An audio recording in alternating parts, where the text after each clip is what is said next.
Hello everyone and welcome back to the Sherlock Holmes. Now I know a lot of you use these videos to sleep, so before you drift off, I thought it would be a fun idea if everyone can leave a comment to let me know where you are listening from in the world. Also like and subscribe if you are enjoying the case.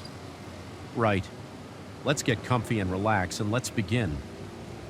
Story 1 on a spring day in 2021. The Seoul police received a distressing call. The caller reported that their friend had been missing for several days. They couldn't reach her and no one answered when they knocked on her door.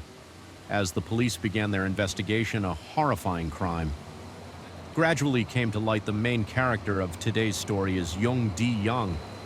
Born in 1996, growing up without a father, she was raised by her loving mother alongside her younger sister in No UND District, Seoul. Currently, her sister is a college student, often busy with her studies. Young D-young not only played the role of an older sister, but also shouldered part of the financial responsibility, contributing to her sister's living expenses. Young D-young worked as a staff member at a veterinary hospital. With her attractive appearance and outgoing, friendly personality, she was well liked by friends and colleagues. At 25, her life wasn't much different from other girls her age. She enjoyed spending her free time shopping, hanging out with friends, enjoying good meals, and singing at lively karaoke sessions. Young D-young frequently shared beautiful moments from her daily life on social media, viewing it as a way to preserve and spread joy to those around her. Additionally, Young D-young was an avid online gamer, particularly fond of League of Legends, a team-based game requiring coordinated gameplay among multiple players. In November 2020, through League of Legends, Young D-young met a male player with the nickname Hayapuk, whose real name was Kim Tahan. Kim Tahan was born in Busan and was the same age as Young Dong. His family consisted of 4 members, with him being the eldest son. However, the family atmosphere was often tense due to constant arguments between his parents. A family tragedy occurred shortly after the birth of the second child, when Kim Tahan's parents decided to divorce. After this upheaval, Kim Tan and his relatives moved to Seoul and settled in Gangnam District. Gangnam is a bustling commercial area of Seoul, home to many high-end luxury stores and services. Due to his family's difficult circumstances, Kim Tahan could only afford to live in a basement room with cheap rent during his school years. Kim Tahan attended Dankook University High School. Although he completed high school, he didn't pursue a college education. Instead, due to his strong passion for online gaming, Kim Tahan decided to find a part-time job at an internet cafe there. He could work while indulging in his personal hobby. At the age of 20, Kim Tan began his mandatory military service. After a few years of service, he completed his duty and was discharged with the rank of sergeant. After discharge, he still hadn't found stable employment. At one point, he tried working at a restaurant, but Kim Tahan quit after just 1 day without a steady job. Kim Tahan spent his days at internet cafes playing games there. He immersed himself in the virtual world of video games, using it as a way to kill time in his challenging and stagnant real life. In November 2020, while playing League of Legends, Kim Tahan was randomly matched with Jae D-young. Their good teamwork and positive impression from that match led them to become friends and start chatting more in the game. Gradually, Kim Tahan developed feelings for Young D-young. He began spending more time online, waiting for moments when she would appear in the game. Through their conversations, they were surprised to discover that they both lived in Seoul. As a result, they exchanged phone numbers and expanded their conversations beyond the game. After 2 months of acquaintance, Kim Tan boldly suggested a face-to-face meeting. They chose to meet at a familiar internet cafe. The first meeting took place in a relaxed and friendly atmosphere. Both Kim Tan and Jang D-young felt a good impression of each other, seemingly signaling a promising start to their relationship. By mid-January, Kim Tan invited Jang D-young out again. However, this time Jang D-young didn't come alone, but brought along a male friend and a female friend. This made Kim Tan feel very uncomfortable. Throughout the meeting, he remained visibly upset, silent, and didn't participate in the conversation, causing the atmosphere to become very tense. Jang D-young felt very embarrassed and tried several times to lighten the gloomy atmosphere, but to no avail. Kim Ta-han maintained his irritated attitude and even ended up arguing with Yong De-young's male friend. Only when others intervened did they stop. Finally, the meeting ended in an unpleasant mood after returning home. Jang De-young felt very angry. She immediately texted Kim, Ta-han clearly stating that she would no longer contact him and then blocked all communication with him. However, Jang De-young could never have imagined that meeting this man would become the greatest tragedy of her life at around 8 p.m. On March 25, 2021, the known police station received an emergency call. The caller was a friend of Jang De-young who told the police that they hadn't been able to contact Jang De-young for several days, according to the information from her friends. 2 days earlier, on March 23rd, Jang De-young had planned to go out with a group of friends. However, when the appointed time came, Jang De-young didn't show up. This made the group of friends feel very strange because Jang De-young was always punctual and had never been late or suddenly canceled plans. Initially, everyone thought that Jang De-young might have had an unexpected matter to attend to, so they didn't pay much attention to it. However, in the following days, they repeatedly tried to contact Jae De-young, but her phone was always unreachable. She also didn't show up at the veterinary hospital where she worked. Worried about their friend's safety, the group went together to the apartment complex in Noan District where Jang De-young lived when they arrived. They found Jang De-young's apartment door locked with several unclaimed packages. Outside, the group of friends then sought out the building manager and asked for the phone numbers of Jang De-young's mother and sister. Strangely, both of these numbers were also reachable. At this point, the group of friends suddenly remembered their last phone call with Jang De-young. Before hanging up, she seemed to have been startled and said to someone, "Why are you here?" Then quickly ended the call. Thinking about this, the group of friends suddenly felt an ominous premonition. They immediately called the police upon receiving the report. The police quickly tracked the phone locations of Jang De-young. Her mother and her sister. The results showed that all three were inside the apartment. The police immediately dispatched forces to Jang De-young's apartment at 8:20 p.m. after breaking down the door and entering the scene. Before their eyes left everyone present stunned, Jang De-young, 25 years old, her mother, 59 years old, and her sister, 22 years old, were lying motionless in different parts of the house. All three bodies had multiple stab wounds with fatal wounds to their necks. In addition to the three victims at the scene, the police also found a man lying in a pool of blood with a knife still in his body. This man was still alive and was quickly taken to the hospital for emergency treatment. Soon after, the identity of the man was quickly determined. It was none other than Kim Tan, the friend Jang De-young had met in the game. After recovering, Kim Tan was interrogated by the police. He didn't deny his actions and immediately confessed to the murders. According to the investigation, Jang De-young had previously confided to her friends about her worry over how Kim Tan had dissed CED her home address. It was found that Kim Tan had traced clues from photos Jang De-young had posted on social media. He had noticed information on packages in the photos, and from there found out Jang De-young's home address.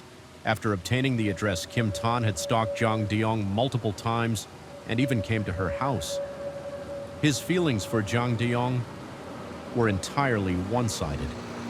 Jang De-young herself had no intention of taking the relationship further. When Kim Ta-han learned that Jang De-young had blocked communication with him, he became extremely angry and planned his revenge before committing the crime. He had made some preparations, such as searching online for phrases like the fastest way to kill someone after the crime. He also used his phone to search for information about Mapo Bridge spans. The Han River in central Seoul, this bridge has been the site of hundreds of suicides, earning it the nickname Bridge of Death. It's possible that Kim Tan had intended to go there to commit suicide. Jang De-young's friend told the police that Kim Ta-han was Heo Puki, Jang De-young's in-game friend. 2 months before the incident, they had an unpleasant meeting. After that, Jang De-young had blocked all contact with him. However, from that point on, the once friendly in-game teammate had become a terrifying real-life stalker. Kim Ta-han continuously called and sent harassing messages to Jang De-young. He even bought expensive gifts for her and demanded to meet to end their relationship, but was always refused by Jae. After that, Kim Tan employed a new tactic. He used unknown phone numbers to call Jang De-young. and frequently loitered around the veterinary hospital where she worked to avoid encountering him. Zhang Diang was forced to change her route to and from work until one day when Zhang Diyang and her friends were at a karaoke, her mother suddenly called, saying there was a strange man ringing the doorbell and claiming to be her boyfriend. Hearing this, Zhang Diyang hurriedly told her mother not to open the door under any circumstances. Afterward, Zhang Diang recounted the incident to her friends and expressed her concern about how Kim Tang had found out her home address. Not only did he stalk her at home, but Kim Tan also came to the veterinary hospital where Zhang Diang worked to cause trouble out of fear. Zhang Diang didn't dare to go home alone and had to ask her friends to escort her with her life turned upside down by Kim Tahan's stalking behavior. Zhang Diang had to change her phone number according to the investigation around 5 p.m. On the day of the incident, Kim Tahan appeared at the apartment complex where Zhang Diang lived, looking very suspicious. He was dressed in black and carrying a white backpack. Inside the backpack were a change of clothes, blue tape leather gloves, and other tools for committing the crime. He seemed very familiar with the area, having stalked Zhang Diang many times as she came home from work at 5:13 p.m. Kim Tahan entered a nearby cafe that Zhang Diang frequently visited. He chose a secluded seat, didn't turn on the computer, and only sat for a few minutes before leaving. He paid in cash at 5:22 p.m. Kim Tahan appeared in the smoking area behind a building, constantly looking around as if searching for someone at 5:25 p.m. Kim Tan went into a nearby convenience store and bought a bottle of water, a pack of cigarettes, and a lighter. There he stole a knife from the store at 54 p.m. Kim Tahan reappeared at Zhang Dian's apartment complex. He entered the building pretending to be a delivery person when he encountered the security guard, then went straight up to Zhang Diyang's apartment floor. Then Kim Tahan knocked on Zhang Diyang's door, saying he was a delivery person. From inside, a female voice asked him to leave the package at the door. Kim Tahan placed the fake package on the ground and pretended to leave, but actually hid just outside the door. At this time, only Zhang Diyang's sister was at home. The sister texted her mother and older sister asking if anyone had ordered anything online, but both her mother and sister replied that they hadn't. However, before waiting for her mother and sister to reply, Zhang Diyang's sister had already put down her phone and went to open the door. As soon as she opened the door, Zhang Diyang's sister was bending down to pick up the package when suddenly Kim Tan lunged from the side and used his foot to block the door. They both froze, staring at each other at this moment. Kim Tahan realized that the girl in front of him was not Zhang Diang, but her sister. Zhang Diyang's sister felt terrified, but before she could react, Kim Tahan pushed her into the house. He slammed the door shut immediately, pulled out the knife he had stolen from the convenience store, and repeatedly stabbed her. The young woman collapsed and died on the spot after killing Zhang Diyang's sister. Kim Tahan carried her body to the bedroom, placed it on the bed, and covered it with a blanket. He didn't flee immediately, but stayed to rummage through the house looking for money, then hid in a room at 10:30 p.m. Zhang Diyang's mother returned home unsuspectingly. Kim Tahan had been waiting, and he suddenly lunged out from behind and attacked her over an hour later. Zhang Diyang finished her shift and returned home. As soon as she entered the house, she was shocked to see her mother lying motionless in a pool of blood. The door to one bedroom was ajar with her dead sister lying on the bed. Witnessing this horrifying scene, Zhang Diyang collapsed, hugging her mother's body and wailing in despair. At that moment, Kim Tahan emerged he pulled Zhang Diyang to her feet and stabbed her.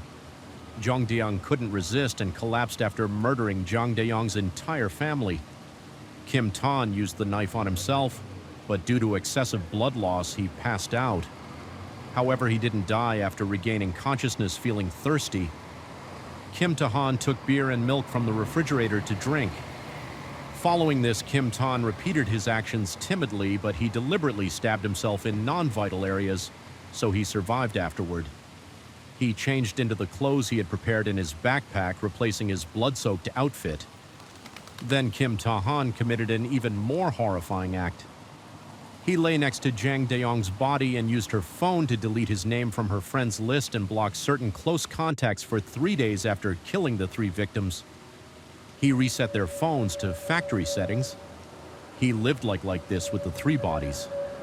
For 3 days eating all the food in the house until the police arrived and arrested him when interrogated, Kim Teen confessed that his motive for the crime was that Zhang Diang had ignored his feelings, which led him to develop the intention to kill the police. Charged Kim Ta-han with 5 crimes, including murder, theft, and illegal trespassing.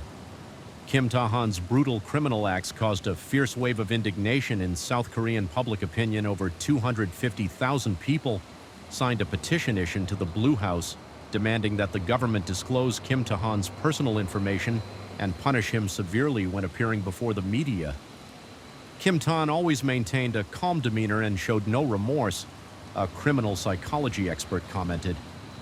The most dangerous criminals are those who feel more confident after committing crimes, even when facing the media. This case has caused a stir in South Korean public opinion and made people feel confused and scared. They have raised awareness about protecting personal information on packages, even using tools to erase personal information from packages. A day after Kim Tan was arrested, the South Korean National Assembly passed a law punishing stalking crimes, effective from September of the same year. This law targets individuals who commit the crime of stalking others with a maximum penalty of 3 years in prison or a fine of $30 million and won approximately $26,000. According to the investigation, Yang De-young was not the first victim Kim Tan had harassed. Previously, he had exhibited similar behavior towards a male gamer with the nickname Lee Yun-ho. Kim Ta-han had shown excessive concern, even resorting to violence and threats against Lee Yun-ho. Kim Ta-han's extreme personality had been evident since childhood. He had a history of animal abuse and was a withdrawn child. A high school classmate recalled he usually spoke very softly, always kept to himself, but would occasionally burst into angry shouting fits that terrified IED. Everyone notably, the reasons for Kim Ta-han's anger were often trivial matters. Additionally, he was very fond of gaming and was quite skilled at it. Most of the time, he appeared quiet and reserved, but occasionally displayed a hot-tempered, aggressive nature during one gaming session with friends. Kim Ta-han suddenly became enraged, smashing objects and intending to fight the owner of the internet cafe where Kim Ta-han once worked. Shared. Previously, he had been very fond of Kim Ta-han because he seemed gentle and honest after being discharged from the military. Kim Ta-han came to this internet cafe owner because he couldn't find stable employment. The kind-hearted owner hired him for part-time work, providing food, lodging, and free gaming during his free time. However, after some time, the internet cafe owner discovered that money was consistently disappearing from the shop. Upon checking the security cameras, he found that Kim Ta-han had stolen several hundred, one equivalent to several hundred. On multiple occasions, the owner felt very disappointed. But considering Kim Ta-han's youth and that everyone makes mistakes, he worried that reporting to the police would leave a criminal record affecting Kim Ta-han's future. Therefore, the internet cafe owner decided to let it go and simply fired Kim Ta-han, according to the internet cafe owner. He suspected Kim Ta-han had intellectual issues, unable to perform even simple calculations. Moreover, during Kim Ta-han's time working at the internet cafe, he frequently witnessed his fits of rage. When angry, he would smash tables, chairs, and walls until his hands bled. These anger episodes were quite frequent, occurring about once or twice a month. Besides violent behavior, Kim Tan also showed tendencies towards sexual crimes. After being discharged from the military, he was fined 2 million won, about $1,700, for sneaking into a women's restroom to film. Secretly, a year later, Kim Tan was again fined 2 million won for exposing himself to a high school girl. Thus, within just 2 years, he had been involved in sexual crimes twice and received administrative penalties. However, very few people around him knew he was a sex offender. After Kim Ta-han's arrest, police examined his phone and discovered he frequently accessed pornographic websites. Additionally, in 2015, at the age of 18, Kim Ta-han was fined 3 million, won about $2,600, for the crime of insulting others in public on June 1st. 2021, Kim Ta-han's trial began at the Seoul Central District Court. The case attracted special attention from the entire South Korean society. At the trial, Kim Ta-han claimed he had no intention of killing Yong-dong's sister and mother, stating their deaths were accidental. However, evidence provided by the victims' family showed that after killing the victims, Kim Ta-han had used their phones to text their mother. This action completely contradicted Kim Ta-han's testimony. The killing of the other two victims was clearly intentional murder for months. Later, the Seoul Central District Court delivered its final verdict defendant. Kim Ta-han was sentenced to life imprisonment without parole for 5 crimes. Kim Ta-han subsequently appealed, arguing that the sentence was too harsh.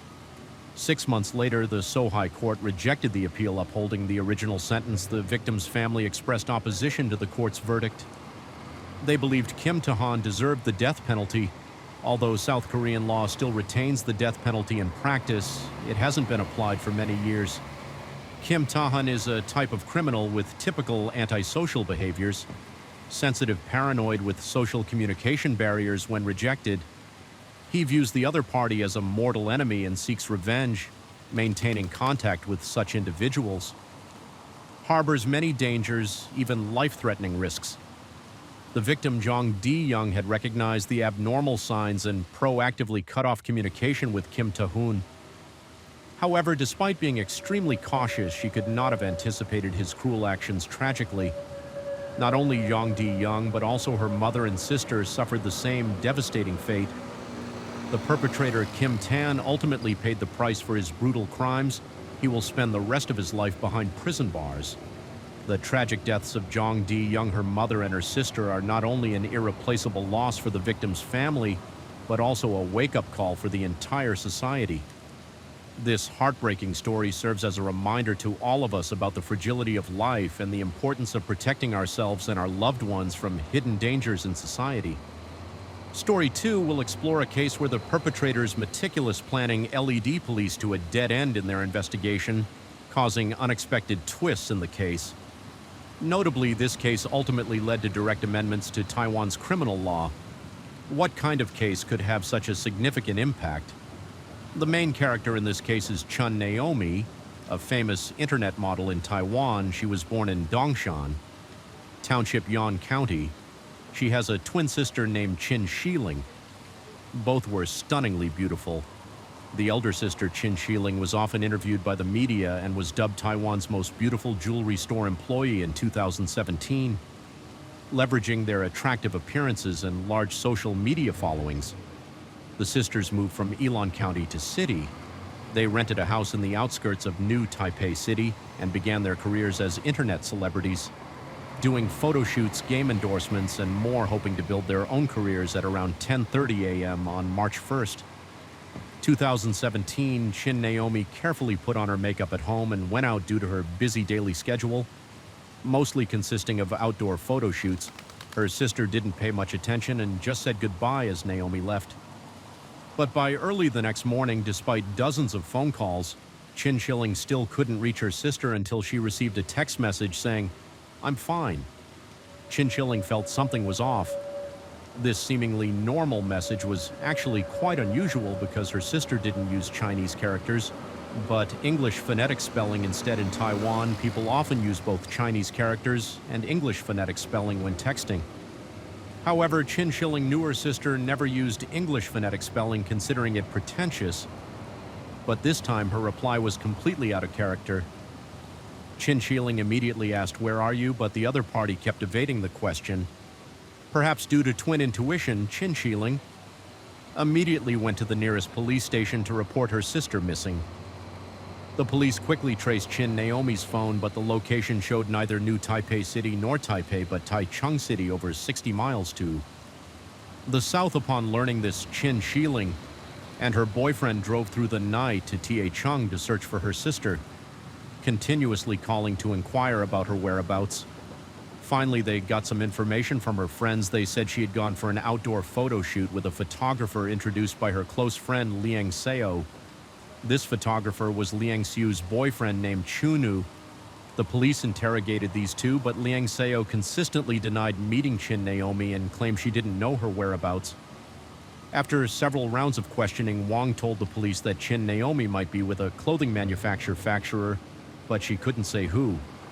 Later, she provided several phone numbers for Chun Shiling to contact, but strangely, none of them could be reached. At this point, Liang So was continuously questioned by Chin Naomi's family and friends, feeling frustrated and wronged around 8 a.m. The next day, she posted on social media complaining that the most absurd thing in her life was being accused of kidnapping Chun Naomi.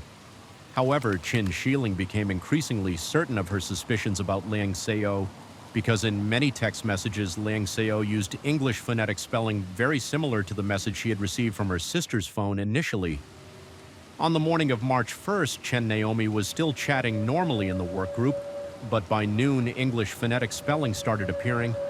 They suspected that it was Liang Seo using Chun Naomi's phone to send messages in Taiwan. People often use both Chinese characters and English phonetic spelling when texting. However, Qinxing knew her sister never used English phonetic spelling, considering it pretentious, but this time her reply was completely out of character.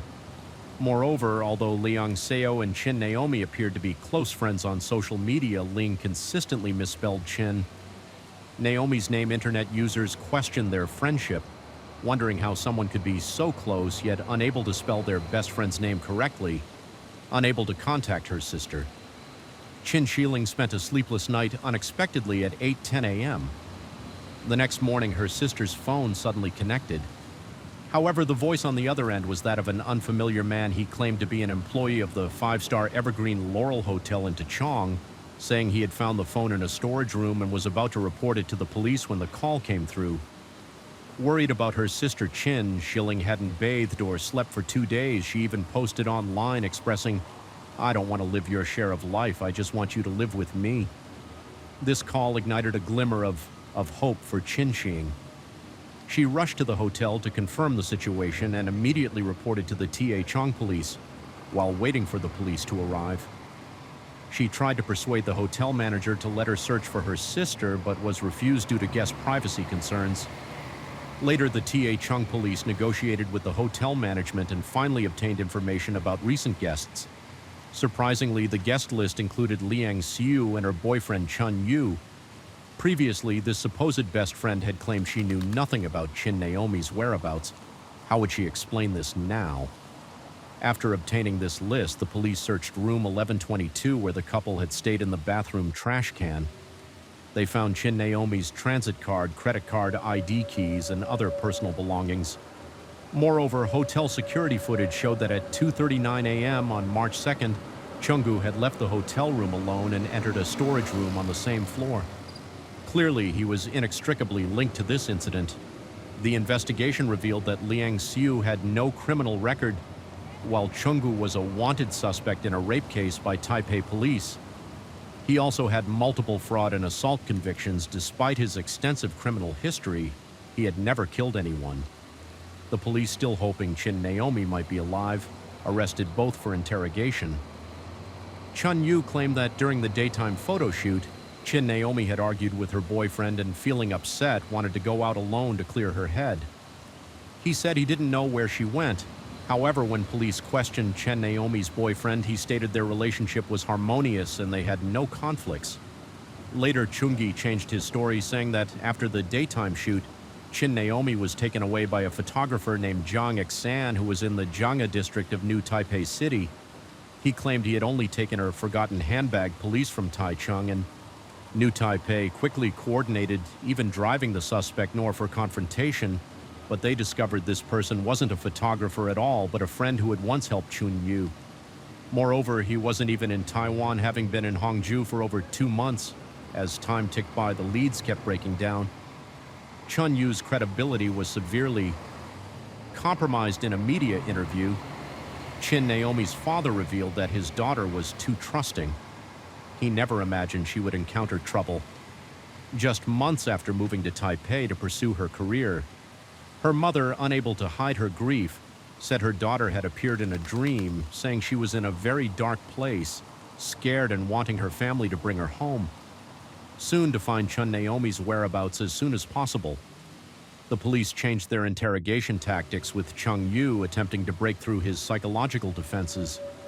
Initially, they tried to persuade him to confess quickly by offering reduced sentences, but he remained unmoved. Left with no choice, the police began describing eerie details from past cases to his resolve. As it neared midnight, the police had a sudden idea and said, "Perhaps Chun Naomi is no longer in this world. After midnight, her wrong spirit will come to find you. By this time, it was pitch dark, and with the earlier ghost stories, Chuni finally broke down. Following his directions, the police arrived at the Wang Sheng building in Nangang, Taipei, in a dark, abandoned underground mall. They found the victim's body behind a large wooden board chin. Naomi lay on the floor, her face swollen and red, a belt around her neck, barefoot with her underwear only. Loosely covering her, seeing this tragic scene, the police at the scene were heartbroken. Chunu confessed that he and Liang Xiu had jointly invited Chun Naomi out. Afterwards, they fled to Taichung and checked into a hotel. He also accused Liang Xiu of being the mastermind, claiming he was only following her instructions. When Liang Xiu heard that Chun Naomi had been killed, she screamed, "How could this happen?" She repeatedly muttered in disbelief, but when she heard Chunu accusing her of being the mastermind, she became unusually calm and passive, either saying she didn't know or asking the police, "Don't you know how to investigate?" Based on the evidence at the crime scene, a renowned forensic expert made some deductions about the case. He suggested that the victim's underwear had been discarded. If Ling Xiu had been present at the scene, she might have redressed Chun Naomi out of friendship. Additionally, the body showed signs of being dragged. If had been there, she could have helped Chun Yu move the body instead of him having to drag it alone. Regarding this, Chun Yu stated that Ling Xiu had claimed Chin, Naomi had cyberbullied her, so she asked for his help and revenge during the strangulation and rape. Chun Naomi regained consciousness once and started screaming. Liang allegedly hit her head with a flashlight and told Chunu to use the handbag strap to strangle her, unexpectedly due to excessive force. The victim died of asphyxiation. Chunu recounted that Liang Xiu was present throughout the entire process, including the initial meeting and dragging the body at the crime scene. Chun Naomi's underwear was also discarded by her for a dark underground mall. Like this, it would be difficult for any girl to come alone with a strange man, but if two girls came together, it would indeed increase the feasibility of the plan.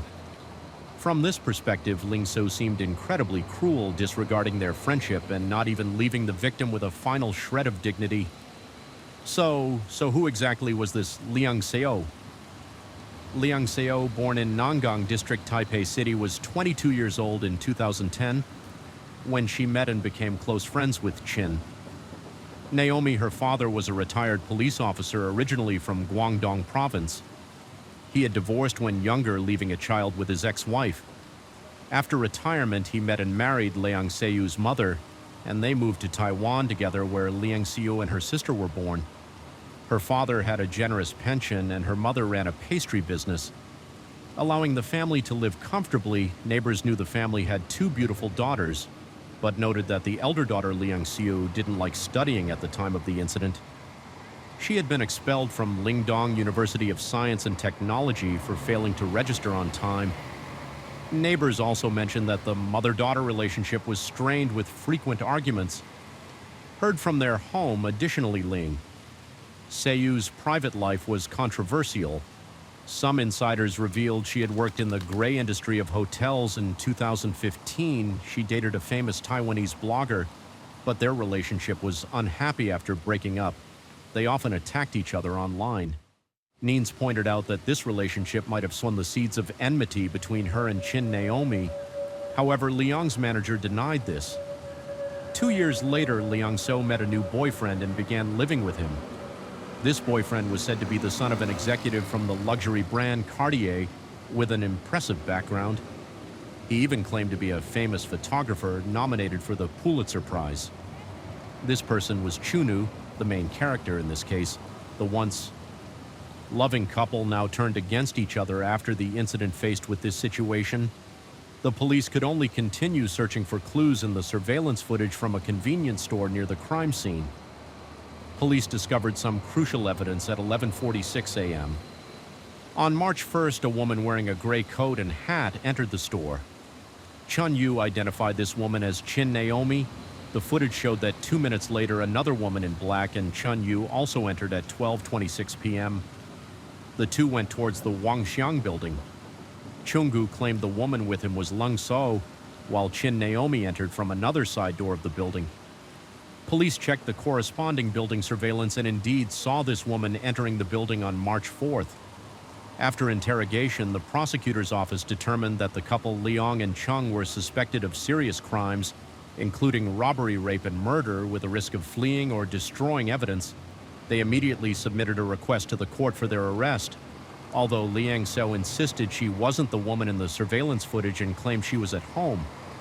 At the time, there was no one to corroborate her story, so she remained highly suspect. Consequently, the court ordered both to be detained at the Tuing Detention Center. The news of Liang Xiao being suspected of murder shocked her neighbors. Her father, in his 80s, had recently passed away from a heart attack, with the funeral ending less than a month ago. Everyone wondered how such a beautiful young girl could be so ruthless.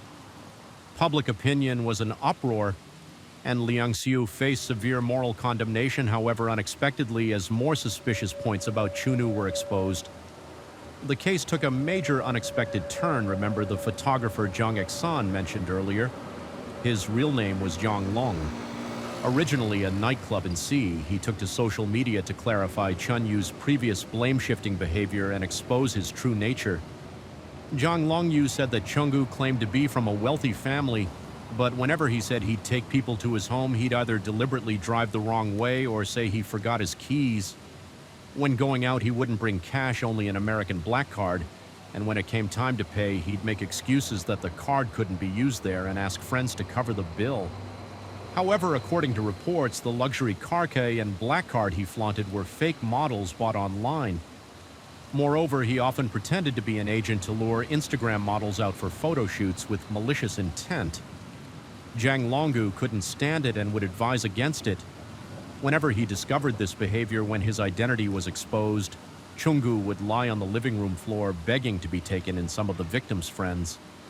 Revealed that Chungu had been warned by them several times for fraud years ago, but unexpectedly he never reformed and eventually committed murder during the investigation of this case. The Nangang police's description of Chunu was shocking. In just half a year, he had committed 2 rapes. Astonishingly, one of these previous incidents occurred at the same crime scene, the basement of the Wangzong building, where he had sexually assaulted another victim, according to the investigation. His real name was Gingu. His parents divorced when he was 9 years old. From a young age, he had a habit of petty theft. His mother constantly had to clean up after his mistake and often asked the police to educate him. She even moved house 3 times and changed his name to Chunu in hopes that her son would reform.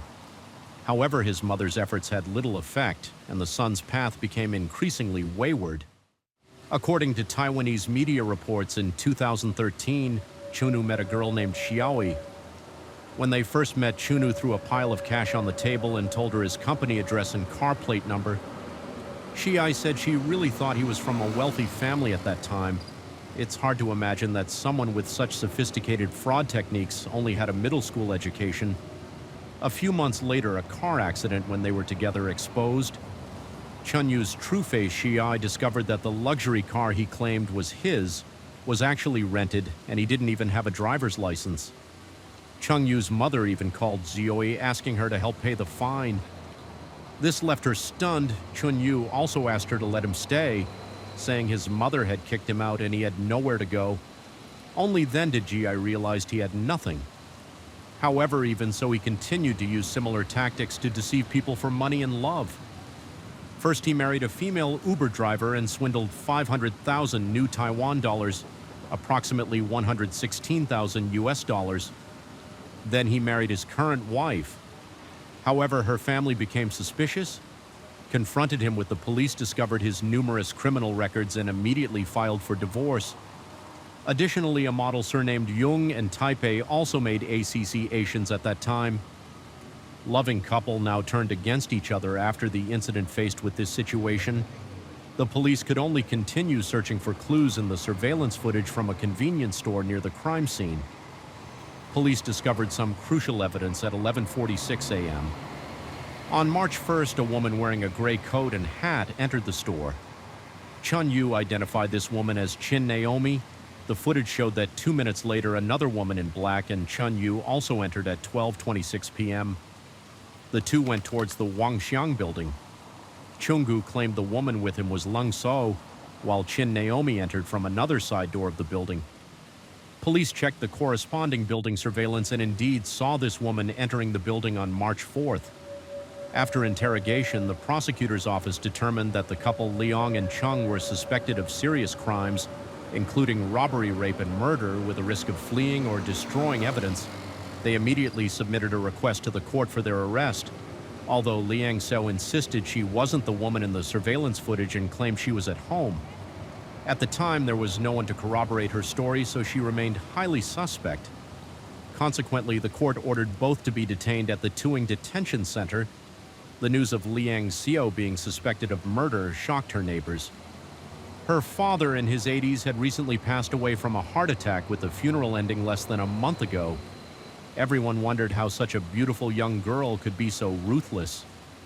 Public opinion was in uproar, and Liang Xiu faced severe moral condemnation, however, unexpectedly, as more suspicious points about Chunu were exposed. The case took a major unexpected turn. Remember the photographer Zhang Exan mentioned earlier? His real name was Zhang Long. Originally a nightclub in C, he took to social media to clarify Chun Yu's previous blame-shifting behavior and expose his true nature. Zhang Longyu said that Chungu claimed to be from a wealthy family, but whenever he said he'd take people to his home, he'd either deliberately drive the wrong way or say he forgot his keys. When going out, he wouldn't bring cash, only an American black card, and when it came time to pay, he'd make excuses that the card couldn't be used there and ask friends to cover the bill. However, according to reports, the luxury car key and black card he flaunted were fake models bought online. Moreover, he often pretended to be an agent to lure Instagram models out for photo shoots with malicious intent. Zhang Longgu couldn't stand it and would advise against it. Whenever he discovered this behavior when his identity was exposed, Chungu would lie on the living room floor begging to be taken in some of the victims' friends. Revealed that Chungu had been warned by them several times for fraud years ago, but unexpectedly he never reformed and eventually committed murder during the investigation of this case.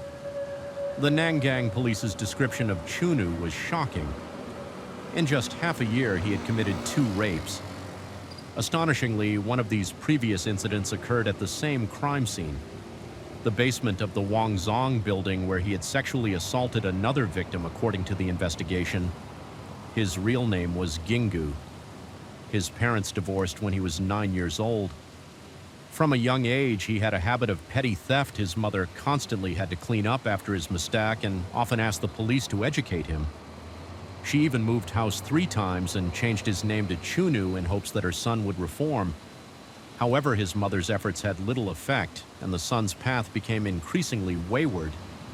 According to Taiwanese media reports, in 2013, Chunu met a girl named Xiaoi. When they first met, Chunu threw a pile of cash on the table and told her his company address and car plate number. Xiaoi said she really thought he was from a wealthy family at that time. It's hard to imagine that someone with such sophisticated fraud techniques only had a middle school education. A few months later, a car accident when they were together exposed. Chun Yu's true face, Xiaoi, discovered that the luxury car he claimed was his was actually rented, and he didn't even have a driver's license.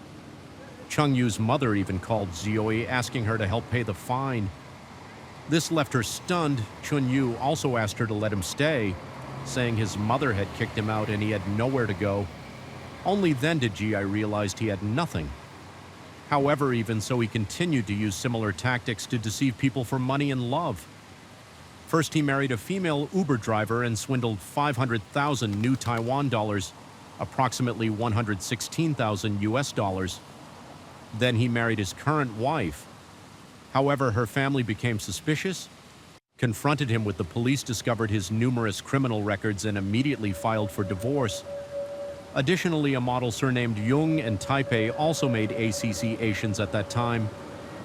Kill her to silence. Her second, the method Chungu used to kill Chin. Naomi was not considered particularly brutal. Regarding the suspect's continuous misleading of the police, the judge considered lying after the fact to be human nature. This verdict caused public outrage. Chungu escaped the death penalty and even laughed mockingly in court. The victim's family wept bitterly, declaring that even 100 death sentences wouldn't be enough for the murderer. They couldn't accept that the loss of their daughter was deemed not particularly brutal. The Chun family couldn't accept this judgment. Chun Naomi's father also stated that Leong So was the mastermind behind the scenes. Although there was insufficient evidence, he believed she couldn't escape responsibility in June 2020 during the appeal hearing at the High Court. Chun requested a mental evaluation in an attempt to reduce his sentence. However, both the appeal and retrial courts rejected this request, maintaining the original ver and stripping him of his civil rights for life on October 15th. The Supreme Court rejected the Chun family's appeal for the death penalty and decided to enforce the life imprisonment sentence. Although the trial of the case has concluded, it has left an indelible impact. First, the controversy surrounding Leong So continues unabated. A few months after the incident, she changed her name and returned to the public eye, starting live streams on platforms and creating a new fan base faced with criticism from Neens. She choked back tears, saying she also loved Chun Naomi very much and missed her. When Chen Shaoling, the victim's sister, heard about this, she posted a scathing rebuke demanding that Leong So stop deceiving and causing trouble. She said if Leong had any conscience left, she should stop talking about her sister. It's clear that the decision to exempt Leong So from prosecution still infuriated the Chun family. Secondly, the systemic loopholes exposed by this case also sparked public dissatisfaction.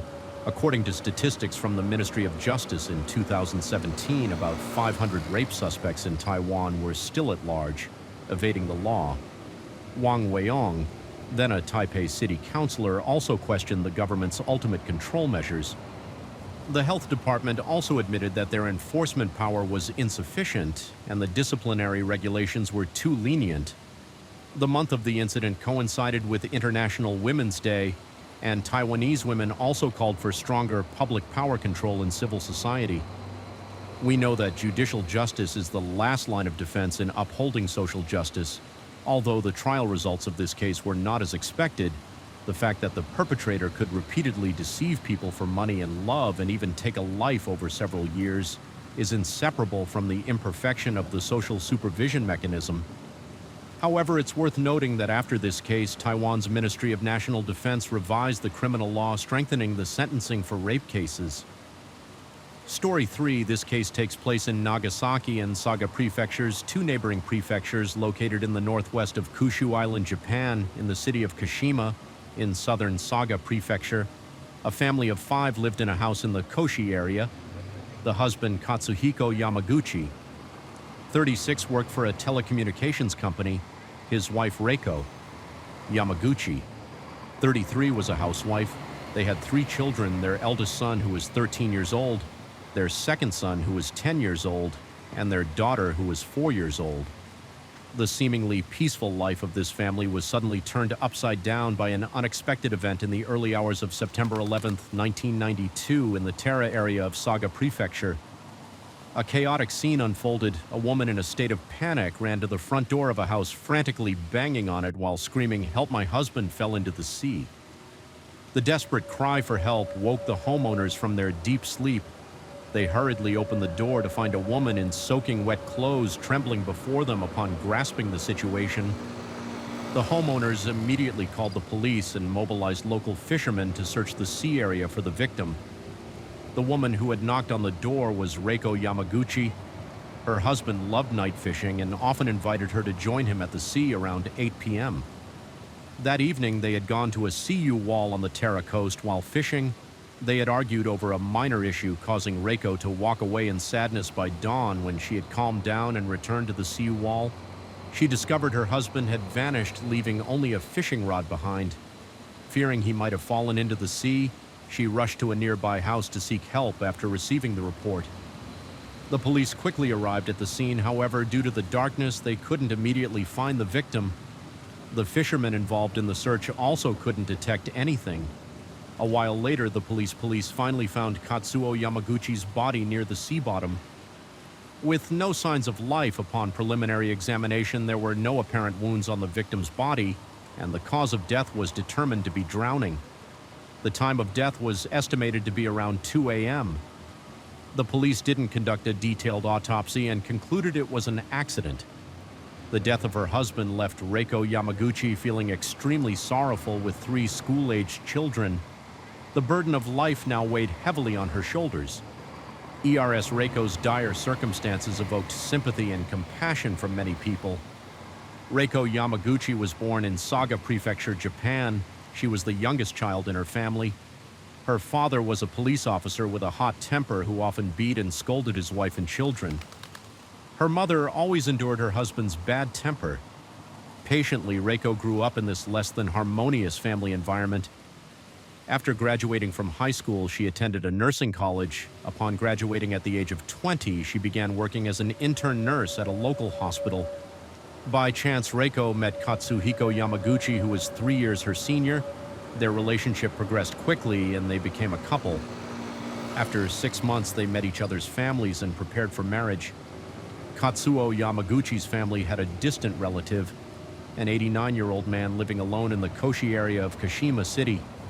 The old man offered to adopt Katsuo on the condition that he would take care of him in his old age, in exchange for leaving his house and land to Katsuhiko. After his death, upon hearing this proposal, Katsuhiko immediately agreed, as it was a good opportunity when he was preparing to marry and needed a house. After Katsuhiko Yamaguchi and Reiko got married, they moved in with the old man. Reiko quit her job at the hospital to become a housewife.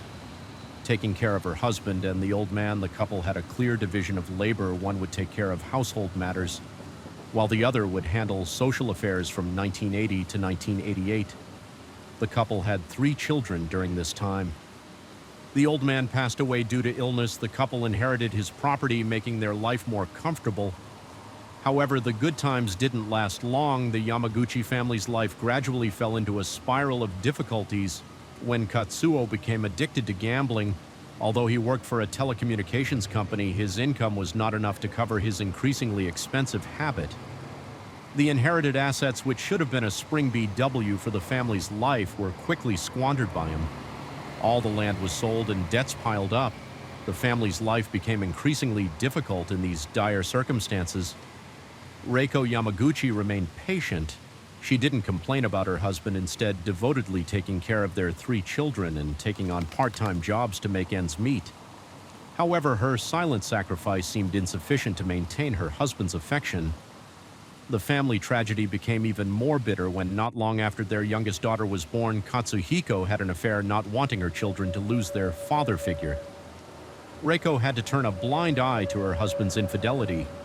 However, Katsuhiko became increasingly brazen in his extramarital relationship. He often went on dates with his mistress, sometimes absent from home for days, leaving his wife and children in both material and emotional deprivation. Katsuhiko Yamaguchi's mistress was named Kyoko, a married woman who had worked in a bar. She knew how to manipulate men's psychology. Katsuhiko was quickly captivated by Kyoko's gentle and seductive demeanor. He willingly spent lavishly on his new lover, despite his family's tight financial situation. Meanwhile, Kyoko cleverly concealed this extramarital relationship from her husband Shota. She and Katsuhiko often met secretly and went to karaoke later. Kyoko and her husband Shota planned to open in Isaya, a type of Japanese bar in Kashima City, but were still short 1.2 million yen, approximately $1,000 in capital. Kyoko asked Katsuhiko for help without hesitation.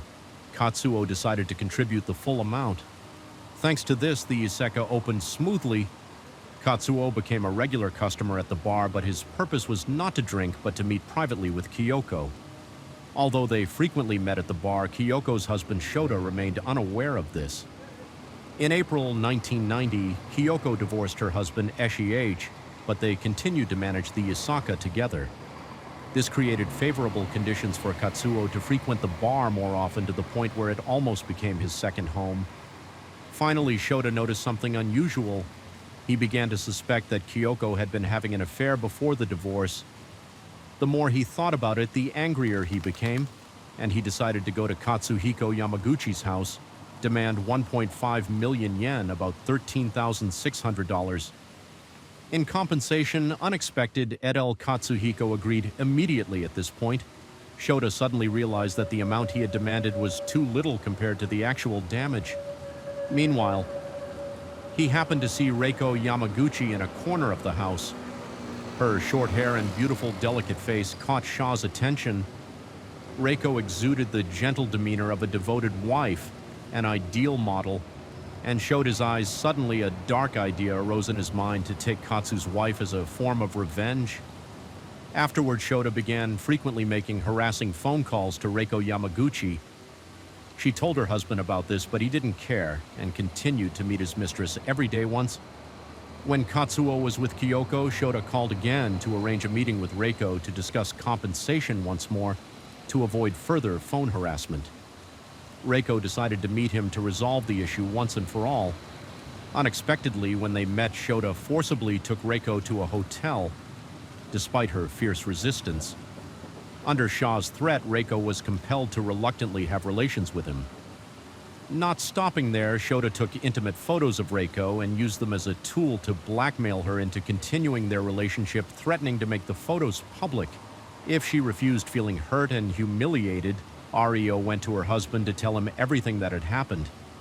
She hoped Katsuhiko would end his relationship with Kyoko and protect her from Shaw's harassment. However, Katsuhiko's reaction left Reiko even more desperate.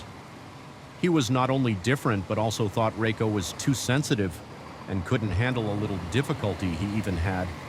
The twisted thought that since he had a relationship with Kyoko, it wasn't a big deal for his wife to compensate. Shota Reiko was shocked by her husband's words, but in this dire situation, she had to accept her fate, reluctantly falling into a complex four-way relationship. Later, Shota demanded that Reiko Yamaguchi come to work at his izakaya and promised to pay her a monthly salary. However, Reiko refused because she felt embarrassed to face Kyoko, but Shota didn't care. He still insisted that she'd come to work, saying her husband had already agreed.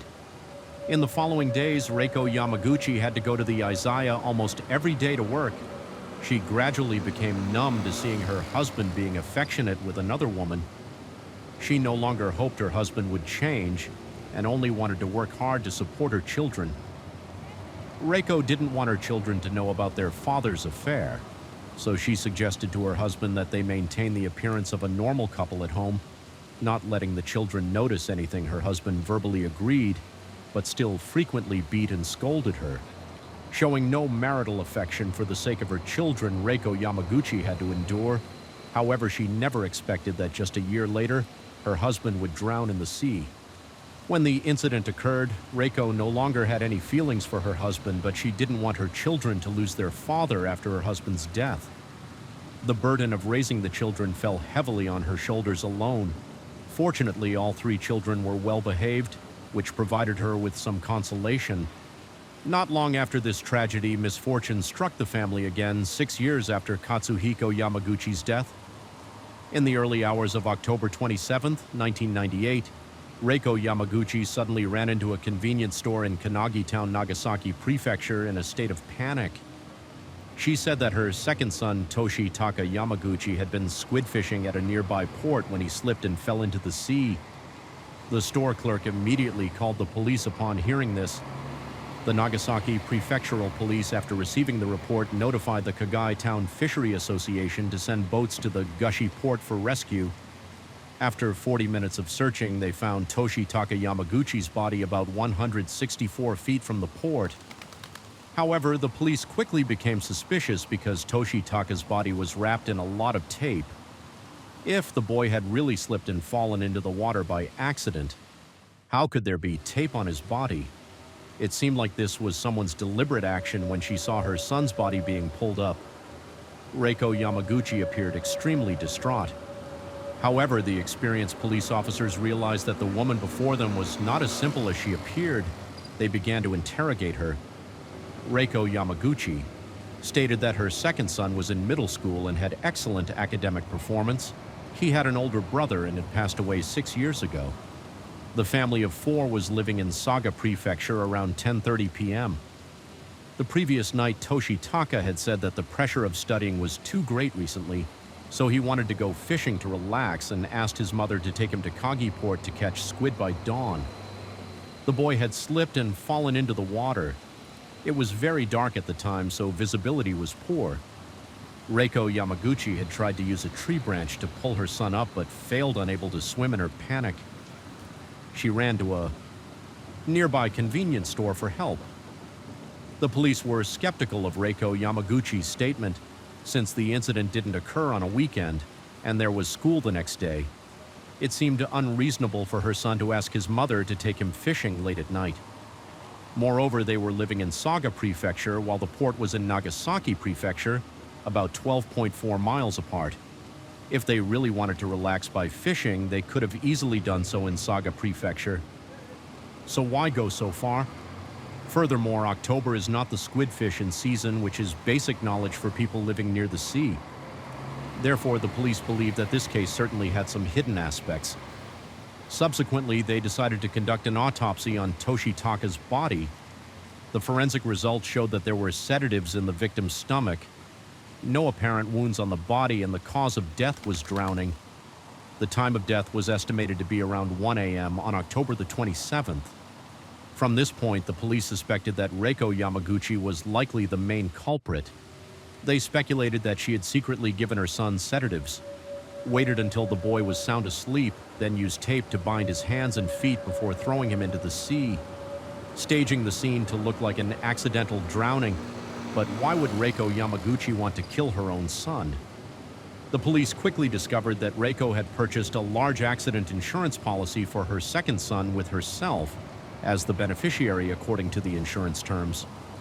If her son died in an accident, she would receive a very large compensation payment. The police also discovered that 6 years ago, Reiko's husband had also drowned under suspicious circumstances.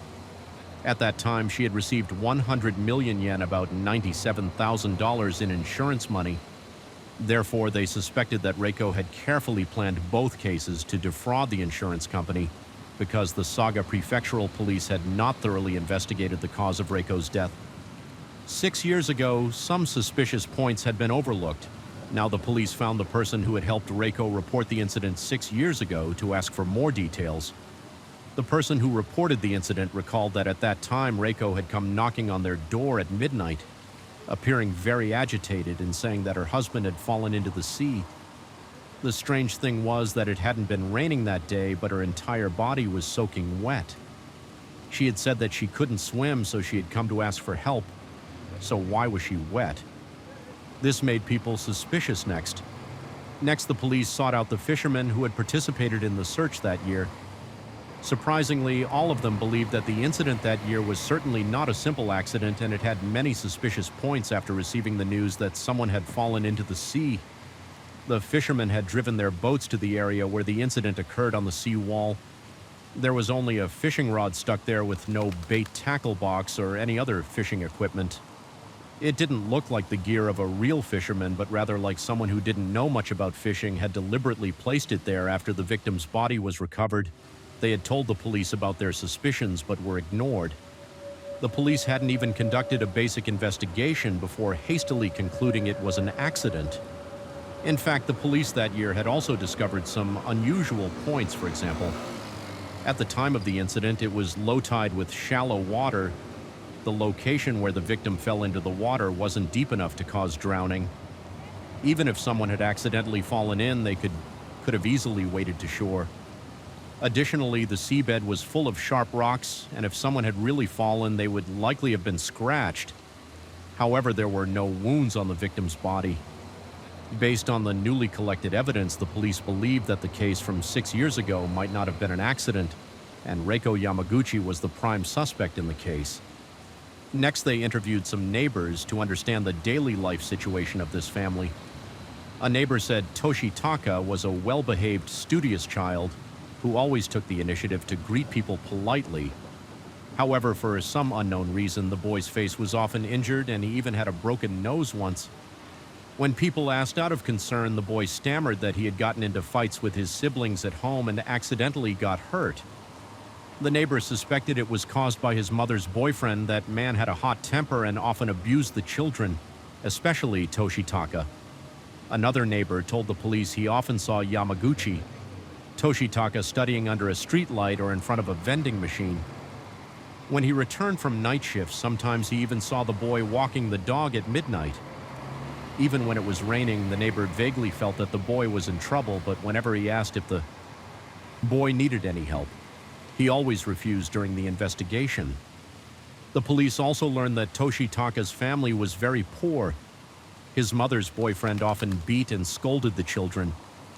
Reiko Yamaguchi should have received a large insurance payout after her husband's death, enough for the whole family to live comfortably. So why were they living in such poverty? To find the answer to this question, the police investigated the background of Reiko Yamaguchi's boyfriend.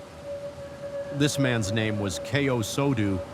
51 years old with no stable job and living by deceiving others, he was very skilled at manipulating women's feelings, luring them into his trap and then swindling their money to spend. He was addicted to gambling, spending any money he had on gambling until he lost it all. The police suspected that Reiko Yamaguchi might have been psychologically manipulated by Keo Sodu, and all the insurance money had fallen into his hands. Therefore, they sought out Keo for investigation. Soon after, under police pressure, he confessed to all his crimes. Keo Sodu was born in Fujitsu County, Saga Prefecture. He was the youngest of 5 siblings with 1 older brother and 3 older sisters. His mother died early and his father raised the 5 children alone. Keo was mischievous and destructive from a young age. Always at the bottom of his class, academically in high school, he befriended delinquents and expelled before graduation. Afterward, Kei went to Tokyo alone to make a living. He found work as a truck driver and part-time at a bowling alley. At 26, Keo got married. The couple lived in Kanagawa Prefecture and had 3 children. Life seemed stable. However, after just 3 short years, Keo became addicted to gambling, losing all their savings and accumulating millions of yen in debt.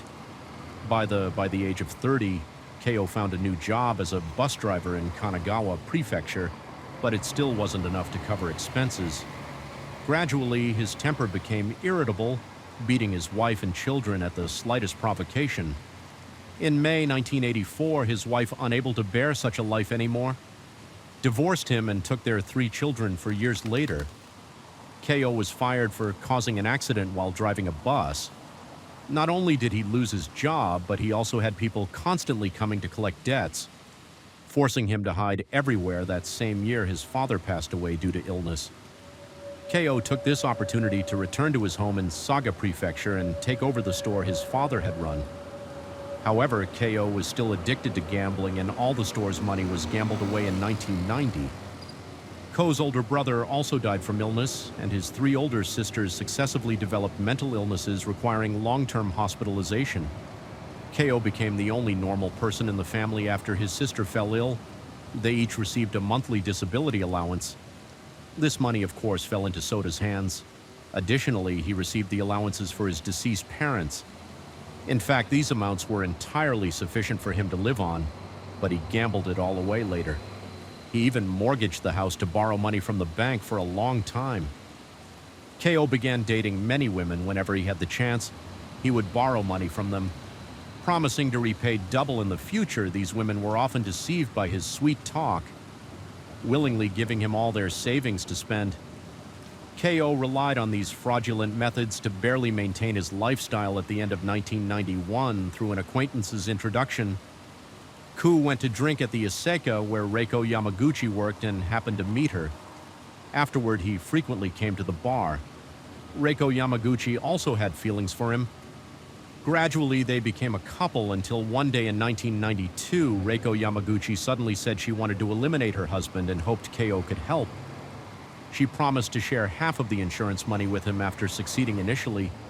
Keo didn't want to do this because he knew it was a crime, but because he desperately needed money, he finally agreed to help at around 8 p.m. On September 10th, 1992, Reiko Yamaguchi put sedatives in her husband's curry rice after eating. He fell asleep, then Keo helped take the husband to a CW wall in the Tara area. During this process, he felt some regret and wanted to give up, but Reiko Yamaguchi threatened.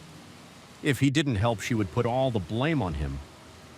Reluctantly, Keo could only follow her instructions. Keo pushed Katsuhiko into the sea afterward. Reiko stuck a fishing rod on the CLU wall, then pretended to run to a nearby house for help. Keo fled the scene. Unfortunately, the police didn't investigate thoroughly, so they successfully received the insurance money after Katsuhiko's death. Ku moved in to live with Reiko Yamaguchi. Thanks to the insurance money, their life was quite comfortable. Reiko, Yamaguchi then quit her job at the Iseka to become a housewife. However, within just 6 years, they had spent all the insurance money. Therefore, Reiko Yamaguchi came up with her old idea. Again, she wanted to kill Keiyo Sodu to defraud the insurance company. One day, when the 3 children were not at home, she secretly put sedatives in the food after Ko ate and fell into a deep sleep. She planned to light a cigarette and place it on flammable material in the house, wanting to disguise it as an accidental fire. However, Keiyo luckily escaped death because the cigarette went out halfway through burning. When he woke up, he realized something was wrong but didn't dare report it to the police for fear of exposing the previous case. He could only endure it, pretending nothing had happened when the plan failed. Reiko Yamaguchi turned her attention to her second son. She had bought insurance for all 3 children before, but was still hesitant about which one to choose. Finally, she chose the most obedient child, Toshitaka. This time, Reiko still asked Keiyo Sodo for help. Threatened by her, he reluctantly agreed. At 10:30 p.m. that night, Reiko Yamaguchi lured her second son to Kanagi Port in Nagasaki Prefecture to catch squid. Then she gave him a sedative at 12:30 a.m. While the boy was sound asleep, she used tape to bind his hands and feet. Then she asked Keiyo Sodu to help throw him into the sea. Unexpectedly, as soon as he fell into the water, Yamaguchi Toshitaka suddenly woke up. The boy knew how to swim, so he quickly struggled free from the tape and swam toward the shore, shouting, "You bastards," as he swam. Keiyo Soda then jumped into the water to subdue the boy. Reiko Yamaguchi knelt on the port, frantically pushing her son's head underwater until he stopped moving. Keiyo Sodu continued to testify to the police that it was all Reiko Yamaguchi's plan. He was just helping afterward.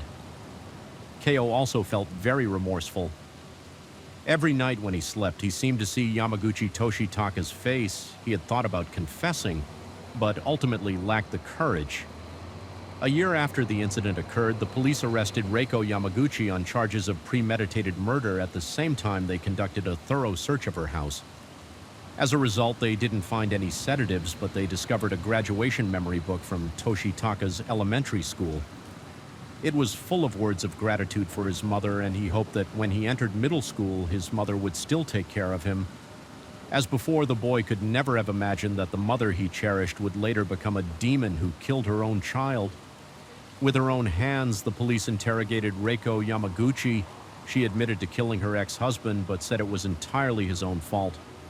Katsuhiko Yamaguchi was an extremely selfish person who didn't care about her and the children, and even had an affair ultimately leading to his mistress's husband coming to their home. Reiko initially didn't want to get involved in these troublesome matters, and only wanted to raise her 3 children well. But unexpectedly, Shota, the husband of the mistress, wouldn't let her go and forced her to have sexual relations. This was a great humiliation for her. What angered her more was that Katsuhiko Yamaguchi was indifferent to this and only cared about enjoying himself with his mistress. By 1992, her husband had actively proposed divorce to marry his mistress. The other woman even instigated Katsuo Yamaguchi's mother to come to their house and Yuade Reiko to voluntarily give up custody of their 3 children. This was something she could no longer bear. Reiko Yamaguchi said she had long lost any feelings for Katsuo. Yamaguchi, they were just living together to get by since he had been so heartless. She had nothing to be afraid of anymore. Before the divorce, she decided to end everything initially. Reiko had approached Shota for help, but he was too cowardly to do it. Then she met Keiyo Sodo. They had known each other since 1991. Keiyo was someone who knew how to comfort her and always tried to make her happy when Reiko told him about her plan. Keiyo was very supportive and decided to act immediately afterward. He even proactively used his connections with the underworld to help her escape, showed his harassment. Reiko Yamaguchi was very moved by Sodo's actions. Therefore, she entrusted him with managing all 100 million yen, about 97,000 of the insurance money. When he got this money, Koto immediately paid off 30 million yen, about 272,000 of his previous gambling debts. He also gambled away the remaining money. By July 1993, he only had a few 10,000 yen left from the insurance money. the family's life once again faced financial problems. Reiko Yamaguchi had to take on part-time jobs outside to have money for household expenses. However, the money she earned was far from enough. Therefore, Kodo came up with the idea of insurance fraud again. This time, he targeted Toshi, Taka Reiko's second son. Reiko Yamaguchi initially strongly opposed this, but Kodo was too greedy to listen to her advice. Under his constant persuasion, Reiko began to waver. One day she tried to give her son sedatives, then closed the room and opened the gas valve, intentionally creating an accident. But in the end, unable to bear the torment of her conscience, she told her eldest son about this. The eldest son, upon hearing this, quickly rushed home and opened the windows luckily avoiding a tragedy. After this incident, Reiko Yamaguchi decided to eliminate Keiyo Sodu, but was unsuccessful when Keiyo learned about this. He had a big argument with Reiko, causing the relationship between them to become very tense. Reiko Yamaguchi suggested robbing an old lady. She was a woman who lived alone with her children, all working in big cities. Reiko had once done cleaning work at this old lady's house, which was in a luxurious villa in Saga Prefecture at around 800 p.m. One day in September 1998, Keiyo Soda wore a mask and carried a knife to break into the old lady's house. After 7 hours of threats, he managed to rob 137,000 yen, about $1,240 in cash, and 6 jewelry necklaces worth 1.2 million, about $1,240, $10,900. Because the old lady's house didn't have security cameras, the police couldn't trace Kutu. Although this robbery was quite successful, the money was quickly spent. Keiyo Sodu again came up with the idea of insurance money. He continuously persuaded Reiko Yamaguchi to act against her second son and promised that after this time he would stop no longer gamble and live a good life.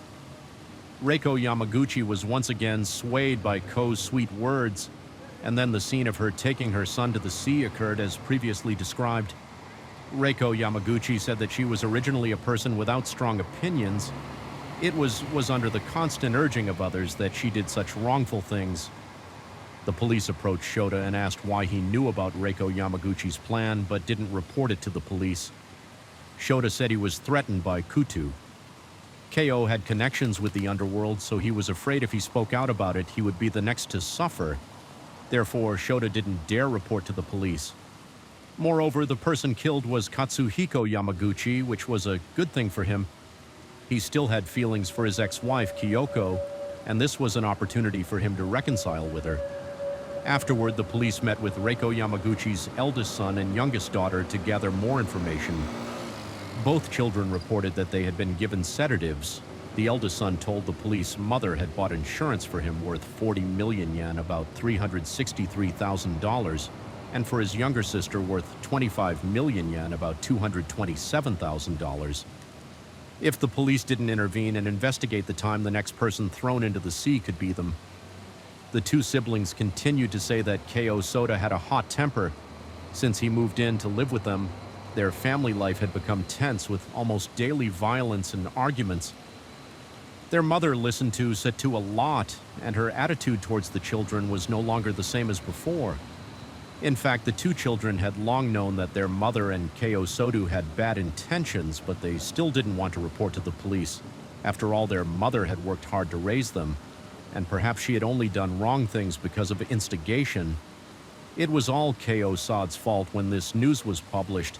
People were shocked by the behavior of a mother killing her own child to defraud insurance money. They couldn't believe there could be such a mother in the world, and unanimously condemned Reiko Yamaguchi and Kutu. 2 years after the incident, the trial was held at the Nagasaki District Court. The defendants, Reiko Yamaguchi and Keiyo Sodu, were charged with 2 counts of premeditated murder, murder, fraud, and robbery. Both pleaded guilty but didn't admit to being the mastermind, instead blaming each other at the court defendant. Reiko Yamaguchi cried, saying that the planner for both cases was Kutu. If she didn't follow his instructions, she would be subjected to violence. Faced with Reiko Yamaguchi's defense, the prosecutor argued that this was an extremely selfish act, and using children as sacrifices was unacceptable. The crime of severing family ties was unforgivable. The prosecutor demanded the death penalty for both defendants. The judge declared in court for the murder of Katsuhiko Yamaguchi. The defendant, Reiko Yamaguchi, must bear primary responsibility for the murder of Yamaguchi. Toshi Taka, both defendants are equally responsible. They committed the crime together, so there is no distinction in the severity of their punishment. In January 2003, after 32 court sessions, the court delivered its verdict. Defendants Reiko Yamaguchi and Keiyo Sodu were found guilty of 2 counts of premeditated murder fraud robbery, and other charges. Both were sentenced to death. However, the defense lawyers disagreed with this verdict and appealed to the Fukuoka High Court. 6 years after the incident occurred, the appeal trial was held. The eldest son and youngest daughter of defendant Reiko Yamaguchi submitted a petition for leniency for their mother. Meanwhile, defendant Keiyo Soda said he sympathized with Reiko Yamaguchi's circumstances, which is why he cooperated in killing her ex-husband. Afterward, the idea of killing the second son was also Reiko. He only participated in the execution. Keiyo hoped the court could consider leniency and uphold the death sentence for him. After consideration, the court made a final decision to overturn the death sentence for defendant Reiko Yamaguchi and replace it with life imprisonment for defendant Keiyo Su. The court maintained the original sentence. The story of Reiko Yamaguchi is a heartbreaking tragedy, reflecting the dark sides of society and human nature from a happy family. They fell into a spiral of crime, deception, and violence. This case is also a warning about the importance of love and respect within the family. When these values are eroded, tragedy can occur at any time. Story 4 in a suburban town near Los Angeles, California. People asleep in their homes were suddenly awakened by a series of gunshots and the cries of children in the middle of the night. A family tragedy was unfolding. How could a home that should have been filled with joy and warmth turn into a horrifying crime scene? Who is the person behind this brutal act?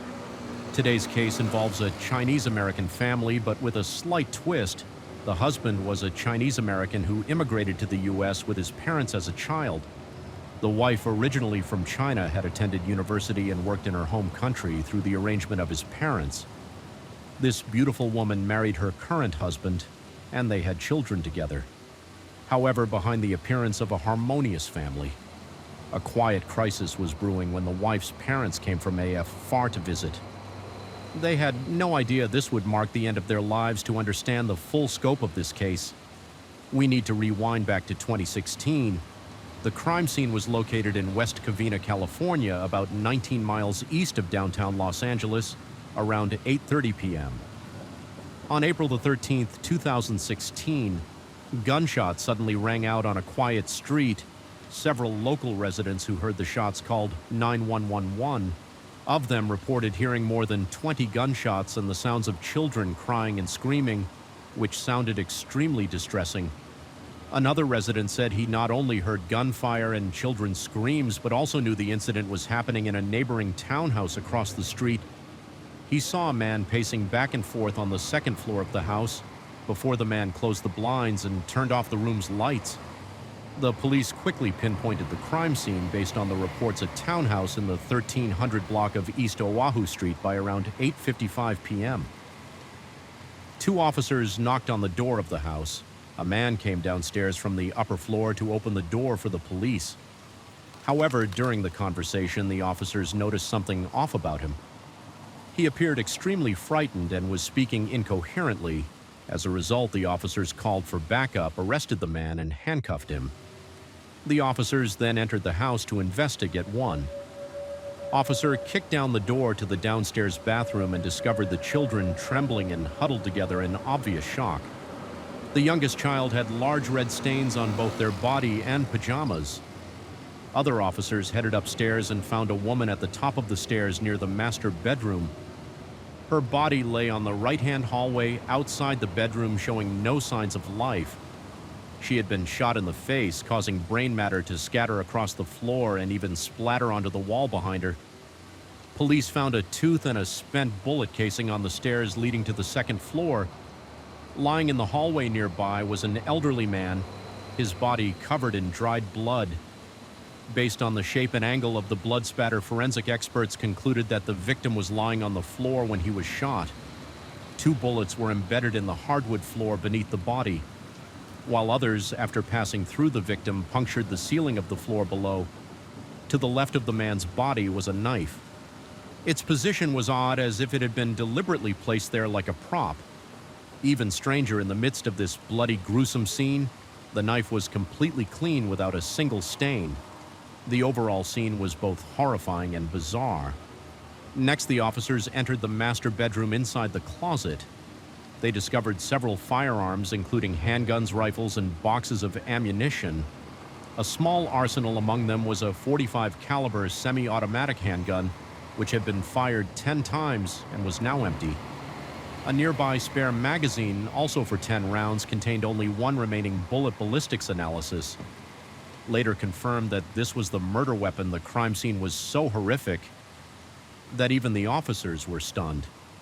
The man was swiftly taken to the police station for questioning. But what was the relationship between this man and the victims? What had happened that night? The man taken into custody was the homeowner, Camara Wong.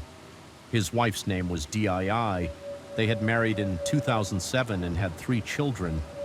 The children in the bathroom during the crime, with their own an 8-year-old daughter and 2 sons aged 6 and 3. At the time of the incident, Wong's wife had been at work, narrowly escaping the tragedy.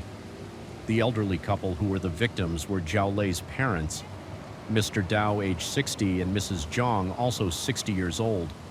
In other words, it was Wong who brutally killed his in-laws, but what could have driven him to commit such a bold and horrific act?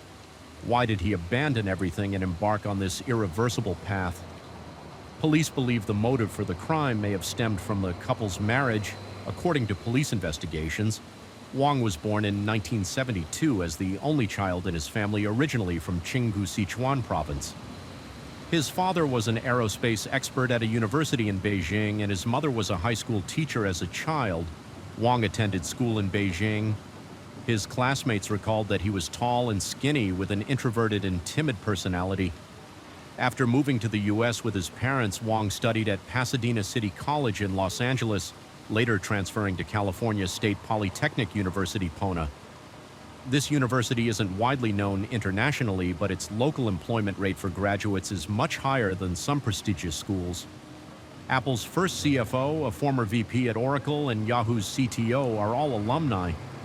It was also ranked 14th among universities preferred by Silicon Valley tech employers, surpassing Cornell, the University of Washington in Seattle, and MIT. Wong majored in electrical engineering there. During his time at school, he developed a love for soccer and changed his name to Ciro in honor of his favorite Spanish player. His classmates described him as quiet and reserved. After graduating, Wong landed his first job at an observatory in New Mexico. The work at the observatory was quite monotonous, and because Wong wasn't great at socializing, he didn't make many friends locally. Gradually, he began to take an interest in guns as a hobby. Over time, his gun collection grew around the year 2000 after gaining some work experience. Wong moved to California and secured a job at Boeing as an engineer working on military satellites with an annual salary of over $80,000, quite a lucrative amount at the time. 2 years later, Wong transitioned to Northrop Grumman, the 4th largest military equipment manufacturer in the world, as a test engineer, and his annual salary rose to about $100,000. It was arguably the peak of Wong's career. However, despite his career success, Wong's parents felt something was still missing. He was over 30 years old and still hadn't started a family. So, like many traditional Chinese families, Wong's parents began searching for a marriage partner for him. They reached out to friends and relatives looking for a suitable single woman. They even returned to their hometown of Chengdu to find a wife for their son. Around 2005 to 2006, they introduced Wong to Ji, the daughter of a longtime family friend who was 9 years younger than him. Dai, born in 1981, graduated with a degree in nursing from Sichuan Medical University. After graduation, she worked as a nurse at HHI Hospital. Di had fair skin and was tall. Resembling her mother, neighbors remembered her as a gentle, well-educated, hard-working, and quick-witted young woman with her medical background in youth. if she could obtain a registered nurse license in the U.S. Di's come wouldn't be insignificant. If she and Wong were to marry, it seemed like a good match, and their future life together promised to be prosperous and diverse. So with their parents' matchmaking in 2006, after knowing each other for only a month, they registered their marriage in China after the wedding. Wong returned to the U.S. to continue working while Ji remained in China to apply for a visa, allowing her to live in the U.S. It took almost another year, but in 2007, DII finally came to the U.S. on a marriage-based green card. The newlyweds quickly started their new life together after arriving in the U.S. DII lived with Wong's parents in Elon, where his parents had bought a house. Initially, Ji attended a community college and later interned at a local medical center, obtaining her nursing license in 2011. In theory, both had decent-paying jobs and their life seemed to be towards a bright future. However, Wong did not allow DII to work. He insisted that she stay home, do household chores, and prepare to have children. DI, obedient and without much complaint, followed her husband's arrangements and stayed home soon after they had children, one every 2 years, and eventually they had 3 children. This clearly showed that Jai was committed to making the marriage work. From the outside, everyone believed that the couple had a perfect marriage. However, while this marriage may have seemed like a good match in the eyes of others in terms of age, appearance, and personality, Ji clearly had more advantages over her husband. She had a registered nursing license, while Wong, aside from having a good job, mainly benefited from being a U.S. citizen. It was apparent that this marriage was based on an exchange of benefits. A friend of Wong bluntly said this was a transactional marriage. As a result, their emotional foundation was fragile and their understanding of each other was shallow after marriage. Wong and Ji's life together wasn't as sweet or happy as it appeared. In fact, their relationship could be described as strained. Wong exhibited an extreme desire to control his wife, a level of control that was unsettling and at times frightening. He only allowed his wife to stay at home to take care of the household chores and their children. Wong managed all the family's finances by himself. Ji was only given a credit card for daily purchases, and every item bought or expense made had to be reported to Wong, even when Ji communicated with her family in China via WeChat. Wong monitored her. His obsessive control over her was so extreme that since he wasn't fluent in Chinese, he only allowed her to make voice calls to her family and forbade texting. Wong attempted to control his wife in these ways. If his control measures didn't work, he would become enraged and treat DII even worse. The birth of their 3 children and years of living together did nothing to improve their relationship. Arguments became a daily occurrence in their marriage. These arguments didn't stem from typical marital conflicts, but entirely from Wong. Inability to control his temper, he would fly into a rage at any moment, anywhere, for no reason at all, according to Ji. During each argument, Wong would shout profanities, mixing both Chinese and English, cursing humanity and the world itself. The worst part was that Wong often threatened to kill her parents in China and claimed he would make sure the police never found their bodies. Wong tried to tighten his control over Ji through these threats, but when he realized his wasn't falling under his control, as he wished he became even more unhinged. The root cause lay in his past romantic failures before the marriage. The fact that his marriage had been arranged by his parents only deepened his sense of inadequacy.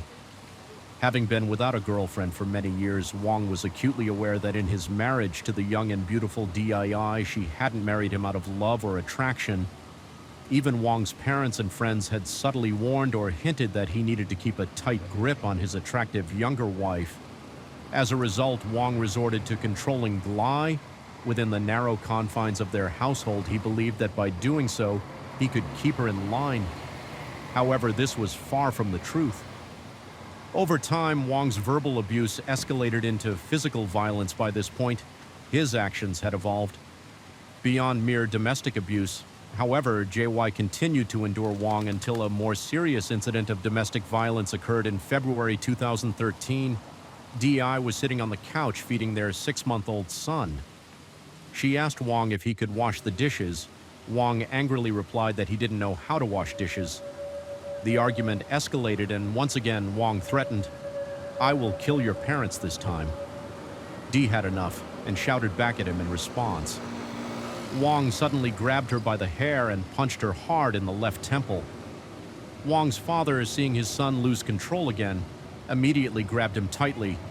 Dai got up from the floor and called 911 to report the incident to the police. When the police arrived, they found blood on the floor and JY had visible injuries on her face. As a result, Wong was arrested not long after G left the U.S. with their children before leaving. She demanded that Wong sell the house in Elman, take half of the sale proceeds amounting to $100,000, and requested $2,000 per month in child support. At that time, Wong was in no position to refuse his wife's demands, as she used dropping the domestic violence charges as leverage after selling the house. Wong's parents, disappointed and angry, returned to Chingu. From then on, Wong found himself with nothing, forced to rent a place to live his arrest record, and being fired made it extremely difficult for Wong to find a job. Eventually, he ended up working as a test technician at a small company that produced military equipment. His annual salary plummeted from $100,000 to $40,000. According to Wong's friend, the domestic violence incident destroyed him. After the incident, Di called her parents and said, "I want a divorce." Her parents advised her to think about their 3 children and try to salvage the relationship. Diali stayed in China for 2 years, living mostly with her parents. During this time, however, Wong, despite being fired from his defense job, never showed up to apologize to his wife or bring their children back to the U.S. by the end of 2014, under pressure from both sets of parents. Wong and JY began to consider reconciliation when people brought up the subject. Wong coldly remarked, "If we reconcile, maybe JY will bring back the $100,000 from the house sale." With her, Di struggled with her decision for a long time before deciding to return to the U.S. She realized that if she divorced Wong, she would have no job, no residency status, and would be raising 3 American citizen children on her own. The cost of living would be overwhelming.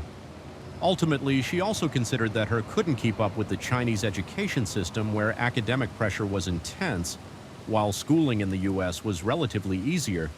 So she made the decision to return to America from February to March.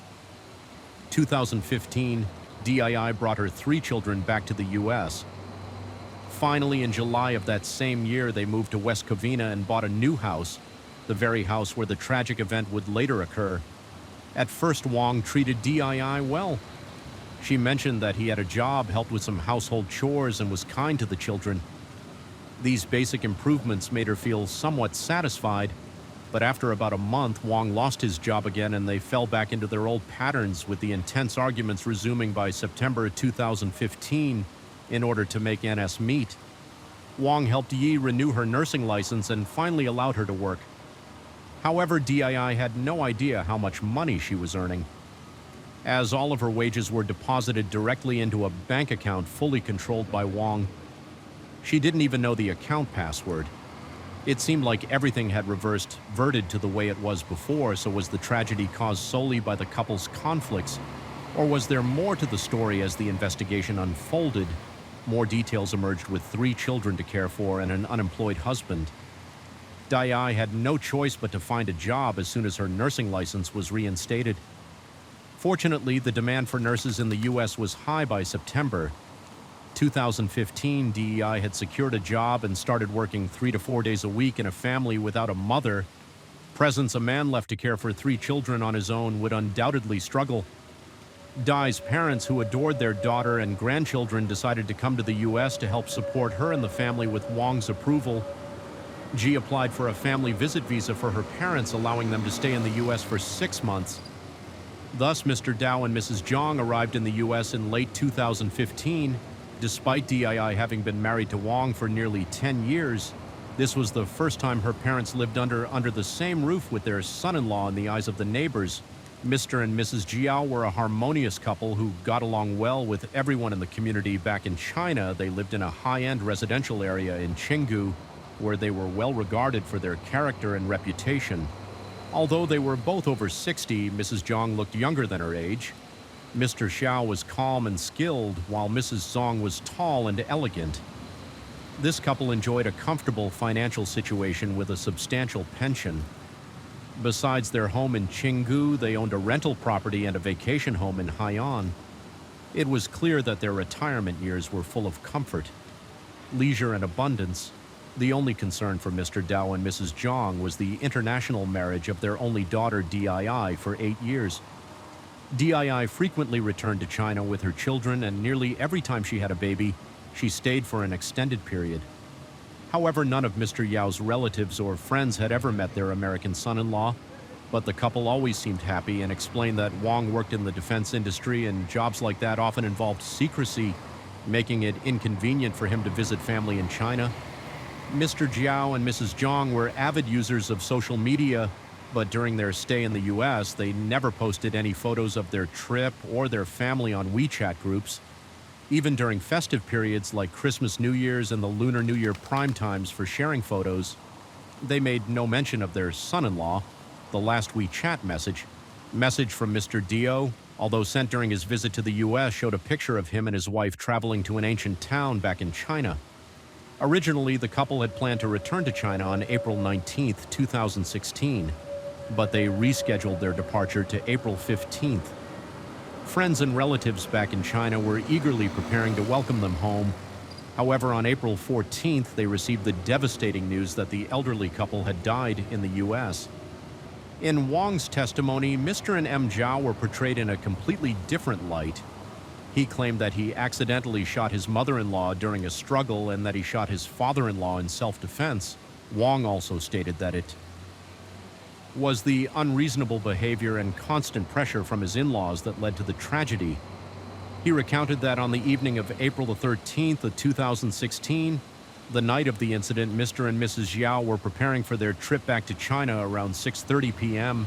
Dee left for her night shift at the hospital, leaving her parents' husband and 3 children at home. According to Wang, his father-in-law called him upstairs. Wang followed him to the second-floor bedroom where his in-laws were staying. They informed him that they intended to stay in the U.S. long-term. Wang objected, and an intense argument ensued. One claimed that his mother-in-law, Mrs. Zhang, started pushing him and verbally threatened to bang her head against the wall. If he didn't agree to their demands, Wang believed this was a ploy to provoke him and then called the police to accuse him of domestic violence. He described how his mother-in-law rushed into the bedroom, grabbed a sharp kitchen knife, and held it to her own neck, trying to force him to agree.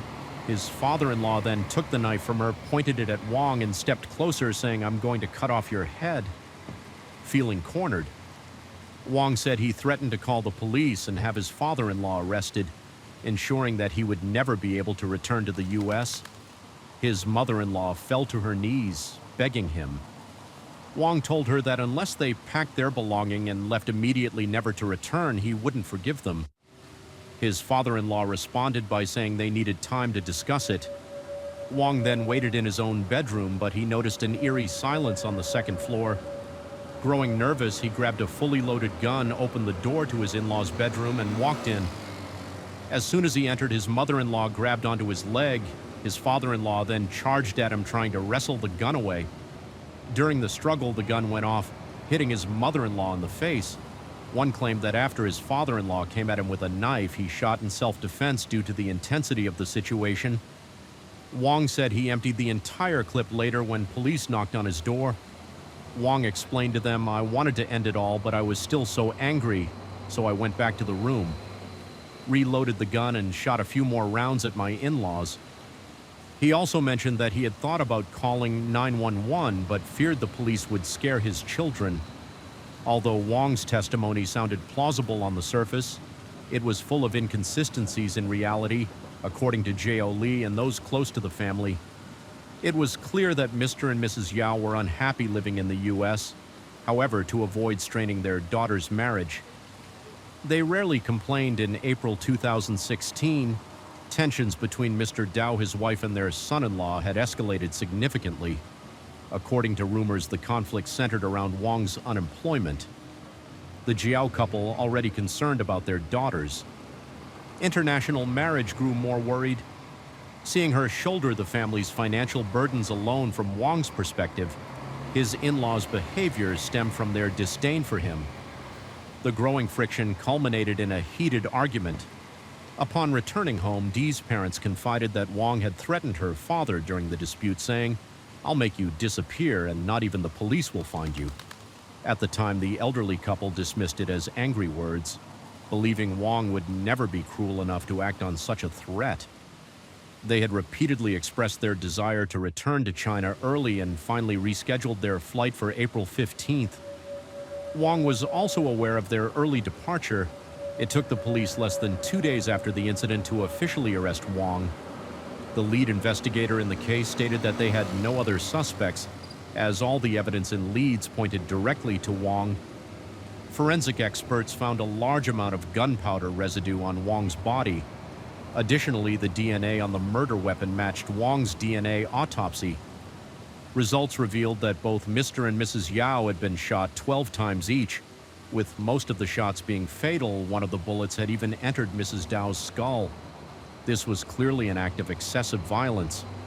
Moreover, Wong did not have a single injury from any struggle. His claim that he shot in self-defense was clearly fabricated.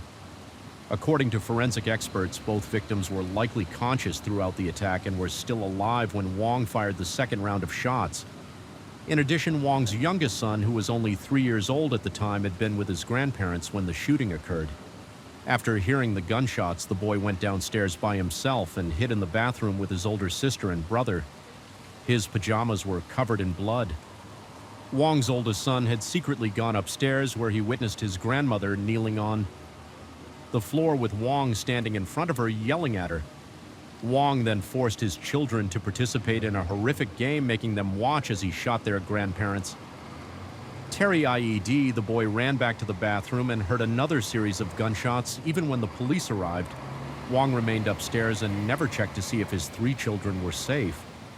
More importantly, neighbors confirmed that from the time DII left for work at 6:30 p.m. until the police arrived, no one else entered or left the house. All of this evidence clearly demonstrated Wong's brutal actions, and his defense fell apart under scrutiny due to the seriousness of the crime and its violent nature. The police initially set Wong's bail at a high $2 million, but later denied him bail altogether.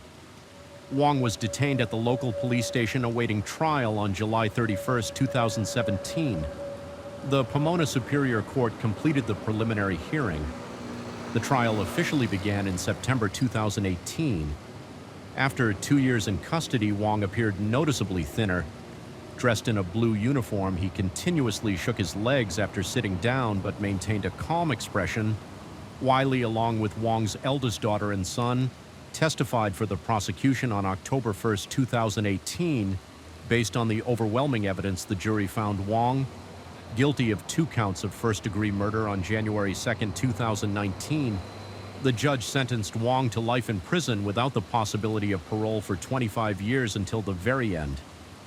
Wong refused to admit guilt and was extremely dissatisfied with his defense attorney after requesting a change in his public defender 4 times in 2020.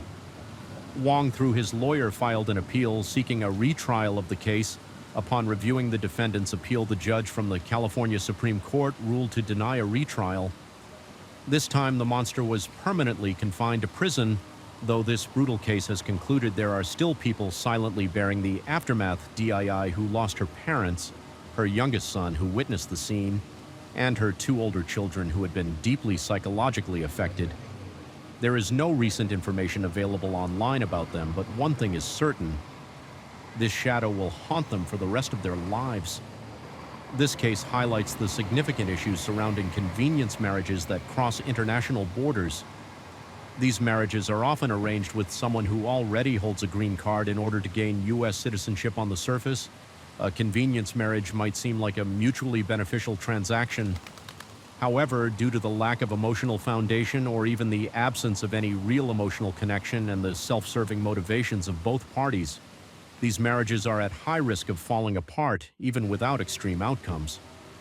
Like this case, reports of fraud, domestic violence, or a spouse seeking a more educated partner after immigration frequently arise. Therefore, it's essential to think carefully before entering into such a relationship, as it could lead to deep regret. Story 5. This is a case that shook the Chinese-American community in the 1990s, often referred to as the O.J. Simpson case of the Chinese community. The incident began on the night of August 18, 1993. John, a white man, was watching TV at home. The NBA game had just ended, and his favorite team had lost, feeling frustrated. John lit a cigarette after putting it out. He was about to go to bed when suddenly there was an urgent knock at the door. JN was surprised because it was so late. Who would be visiting him at this hour and knocking so frantic? He opened the door to find an Asian man with a terrified expression. The man, speaking in heavily accented English, said that his wife had been murdered and his son was missing. He asked to use John's phone to call the police. The city where the crime occurred was in the western coastal area of Los Angeles, one of the wealthiest regions in the U.S., known for its stunning scenery in August. The weather here was extremely hot by 11:35 p.m. Officer Barron, who was on duty, received a call about a homicide at a luxury apartment in the southern part of the city. 5 minutes later, Barron arrived at the scene. Upon entering, he saw a young Asian woman lying on her side on the living room sofa. She was wearing a sleeveless black and white polka dot dress with no shoes on, and her underwear had been pulled down to her thighs. Her left shoulder was resting on a towel soaked in blood. A baby bottle was placed to the right of the sofa. As Barron was about to examine the body more closely, he heard footsteps upstairs in one of the bedrooms. Immediately, he drew his gun and ordered the person to come out. A man emerged looking panicked. He identified himself as the homeowner, the one who had called the police. He said the woman downstairs was his wife and his son was missing. Barron escorted the man to the police car and continued to search the apartment. The officer found the missing son in a crib in the second floor. Bedroom, it was a 5-month-old baby boy whose face had been smothered with a pillow and a t-shirt stuffed into his mouth. An autopsy revealed that the woman had 19 stab wounds from a sharp object.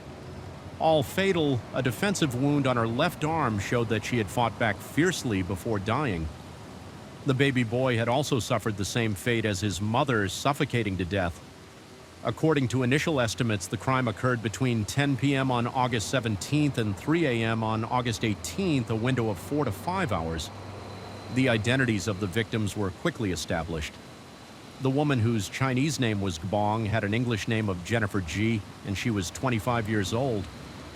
The baby boy was her son, named Kevin, and had just turned 5 months old. The man who claimed to be the husband and father of the victims was Chun Naomi, a well-known Taiwanese businessman often referred to as the king of electromechanics. Chun Naomi, age 50, owned a Taiwanese electronics company with branches in San Diego, Singapore, Shanghai, Xiamen, Shenzhen, and Qingda in the 1990s. The company had an annual UAL revenue of $40 to $50 million. By those standards, he was a bona fide billionaire at that time. Jennifer, the female victim, was his mistress, and Kevin was their son. According to the investigation, Jennifer was born in Qingda. She stood 5 feet 8 inches tall, had a slender figure, a beautiful appearance, and an extraordinary aura. Her father was an architect and her mother was a doctor. Jennifer grew up in a well-off family and received a good education. She was a runner-up in tennis at the Chinese National Student Games. In September 1989, Jennifer graduated with a degree in marine chemistry after several rounds of interviews. She was hired as an assistant manager in the public relations and business department at the Qingda Hotel. This was considered a prestigious and well-paying job at the time. On August 4th, 1990, by chance, Chun Naomi came to Qingda to attend a trade fair at a banquet. He was instantly attracted to the beautiful Jennifer, although Chun Naomi was married, and had 2 sons. He spent the next 3 days constantly by Jennifer's side before returning to Taiwan. Jennifer gifted him a white t-shirt, which he wore after returning to Taiwan. Chun Naomi and Jennifer called each other almost daily, and their relationship grew more passionate. 2 months later, in October 1990, Chun Naomi invited Jennifer to join him at a trade fair in Shanghai. In the letter he wrote, "Your youth and energy are unforgettable to me every night. I dream of us meeting again in enclosed worth $300 and 2 designer dresses over time." They gradually became lovers. In January 1991, Jennifer left her job in Qingda and moved to Shanghai, becoming the assistant to the general manager and executive secretary of Chun Naomi's Shanghai branch. Later in October 1991, Jim Pong arranged for Jennifer to go to San Diego, U.S. to study finance management and marketing. In March 1992, after Jennifer returned to China, Jim Pong opened a new branch in Qingdao, Jennifer's hometown, and appointed her as the general manager in August. 1992, Jennifer discovered she was pregnant. Jimming immediately applied for AB-1 visa for her to give birth in the U.S. He rented a luxury apartment in the southern part of Mission Viejo, California, so Jennifer could rest and take care of her pregnancy on March the 16th. 1993, Jennifer gave birth to a baby boy. During this time, Jimping only visited her 2 to 3 times, staying for 4 to 5 days, each time before leaving unexpectedly when he arrived. On this visit, he only found the cold bodies of his lover and their child. According to Jim Pong, his trip to the U.S. this time was a last-minute decision with the plane ticket purchased directly at the airport. He departed from Hong Kong and arrived in San Francisco at 10 a.m. on August 18th, then continued to Los Angeles. He arrived at Jennifer's apartment around 2:30 p.m. while still at the Hong Kong airport. He had called Jennifer. When he reached San Francisco, he tried calling again, but this time there was no answer upon arriving at the apartment building. He rang the doorbell since he didn't have a key, but no one answered. He went to the building's management office to borrow a key, but the staff found that his name wasn't listed as a resident, so they refused to give him one. Exhausted from the long journey, Jimong rested in the management office for a while and even took a short nap after waking up. He went back to Jennifer's apartment and rang the doorbell again, but still no one answered. He left a note saying, "Bing, when you get home, come to the management office. I'm waiting for you there." It's important to note the context of that time. Since it was 1993, mobile phones were not widely available, so reaching someone was quite complicated and took more effort by 5:30 p.m. The management staff was preparing to leave for the day, so Jim Pong went back to Jennifer's apartment door by 11 p.m. Jennifer still hadn't returned. Jim Pong had a bad feeling base. On what he knew about Jennifer, she wouldn't come home this late without a reason. He pushed the door open and was shocked to find it ajar, not locked at all. Jimong entered and saw Jennifer lying cold on the sofa in a panic. He ran outside to the neighbor's house to borrow a phone and call the police. And that's the scene we mentioned at the beginning of this story when news of the crime broke. The residents of Mission Viejo were in shock. This was a highly secure, affluent area where such brutal crimes were rare. What made this case even more sensational were the complex and controversial relationships between the people involved, a billionaire hiding his mistress and their child in the U.S. just 2 to 3 days before the murders of the mistress and the child. The billionaire's wife had also arrived in the U.S., staying in a house just 3 miles away from the mistress's residence. So who is the killer? This event caused a stir among the local population, especially in the Chinese community. Every day, people gossiped and speculated about the culprit. Everyone turned into an amateur detective. Some suspected Jimong, after all, from 2:30 back to the U.S., conveniently bringing his wife along initially. Lisa Pong didn't want to go, but Jim Pong insisted that they should cooperate with the police to clear her name, so the couple boarded a plane to the US together by January 5, 1994. Jim Pong and Lisa Pong had arrived in Los Angeles upon arriving at their hotel. Forensic experts immediately took 5 cubic cm of Lisa Ping's blood, likely to run another DNA test 2 days later on January 7th. The police informed Jim Pong to bring his wife and 2 sons to the police station for questioning. It's worth noting that Jim Pang's 2 sons were studying in the U.S. and living in the family's mansion, so Jim and Lisa Pong often visited the U.S. to stay for a few days to see their children on the morning of January 8th. Jim Pong and his wife brought their 2 sons to the Mission Viejo police station. All 4 were asked to take a lie detector test. 3 of them passed, but Lisa Pong continuously failed the test at 2 p.m. The police began a private interrogation with Lisa P. She denied knowing Jennifer's whereabouts. The police asked why. When they visited her home after the incident, they noticed her left leg was injured. Lisa Pong claimed she had fallen at home and her younger son could testify to it. However, when her younger son was asked during his lie detector test, he said he didn't remember the incident around 6:30 p.m. The police announced the arrest of Lisa Pong. Lisa Pong was born into a modest family in Tan. Her father passed away early, and the family consisted of 6 sisters and 2 brothers, as the second eldest, Lisa Pong, had to shoulder the responsibility of supporting the family, along with her mother. 22 years prior, Lisa Pong had been working at a foreign electronics company when she met Jim Pong, a fellow Taiwan native and a friend of her colleague. Although Jim Pong was of short stature, he was strong, hardworking, and ambitious in his career goals. After they fell in love, Lisa Pong learned that Jim wanted to start his own electronics company but lacked the initial capital. She biked all over to borrow money from family and friends, managing to gather the first funds for their business venture. Both eventually quit their jobs and started their own business. At that time, the electronics industry was highly profitable. Before long, their business grew rapidly, expanding from a small workshop with a few employees into a large company with branches all over Taiwan, eventually spreading across Asia and Europe, becoming a multinational corporation. All of their success was due to the joint efforts of both husband and wife. In a later interview, Jim Pong even admitted, "My wife contributed greatly to my career in the company." Jim Pong served as the chairman, while Lisa Pong held the position of chief financial officer. Back when they were still in Taiwan, the couple would come home from work and discuss everything together. However, as the business grew, Jim Pong frequently traveled for work, while Lisa Pong mostly stayed in Taiwan. Jim focused on his career, and even after more than 20 years of marriage, there were never any rumors of infidelity. Lisa P. trusted her husband completely until things started to change after his business trip to Qingda in 1990 that evening. As Lisa Pong was helping her husband unpack, she found a woman's t-shirt in the suitcase with a lipstick stain on the collar. This was the same t-shirt that Jennifer had given to Jim as a memento, as mentioned earlier. At this point, Lisa Pong didn't know about Jennifer's existence. She asked her husband about the shirt. Jim Pong said it was a gift from someone. Lisa P. questioned him. "This shirt is so small, how could it fit you?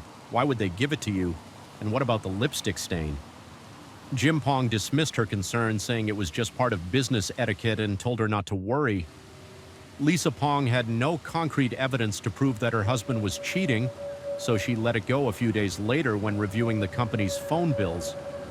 Lisa Pong noticed that calls were being made almost daily from her husband's office to a number in Qingdao. That's when she discovered Jennifer's existence. Lisa P. met Jennifer 3 times before her murder. The first time was in April 1991. By then, Jennifer had become the assistant general manager of Jim Pang's Shanghai branch. Lisa Pong traveled to Shanghai and went to the hotel where Jennifer and Jim Pong were staying. The 3 of them had a conversation. The exact details are unknown, but they parted on tense terms. The second time was in the U.S. by that point. Jim Pong had arranged for Jennifer to study in the U.S. and stay in the family's mansion. One day, Lisa Pong called from Taiwan to the house in the U.S., and Jennifer answered the phone. Furious, Lisa immediately booked a flight to the U.S. upon arrival. She found her husband and his mistress living together in her home, with Jennifer's clothes hanging in her bedroom closet. In a fit of rage, Lisa Pong slashed all of Jennifer's clothes in the closet.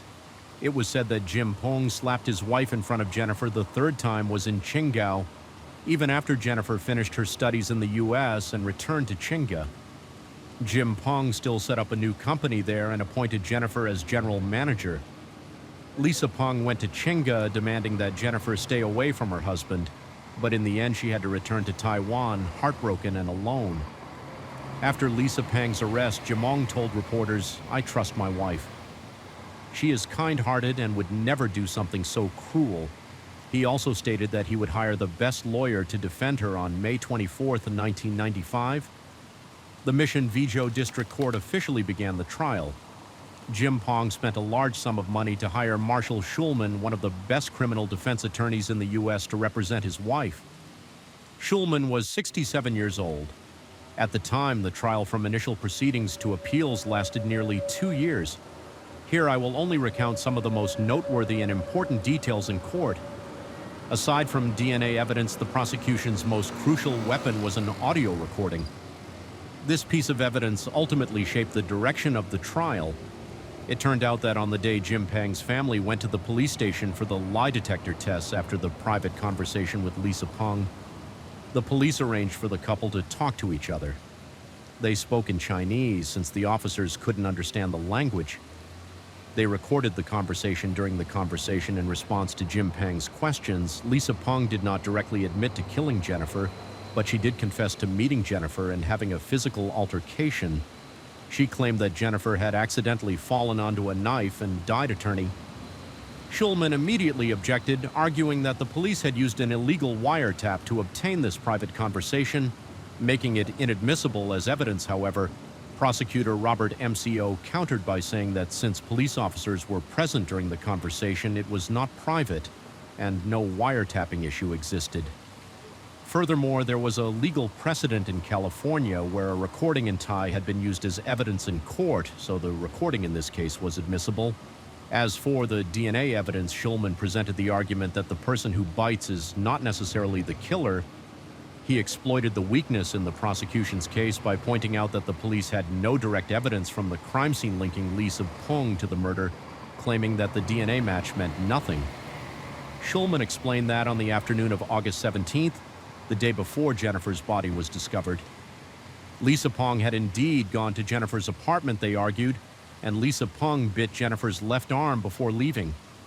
At that time, Jennifer was still alive, and she even made a phone call to a friend at 3:30 p.m.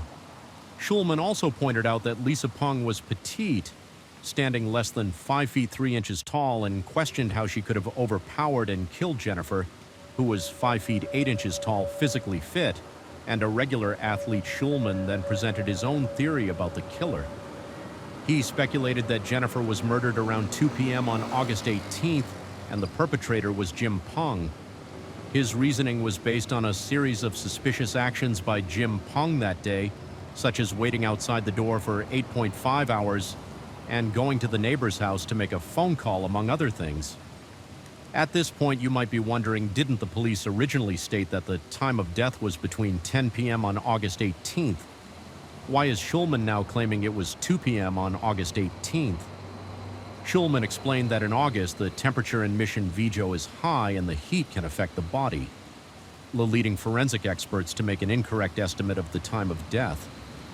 At this point, prosecutor MCO called Jennifer's older sister to testify, asking if Jennifer had a habit of showering daily. You might be asking, why bring up the victim's shower habits?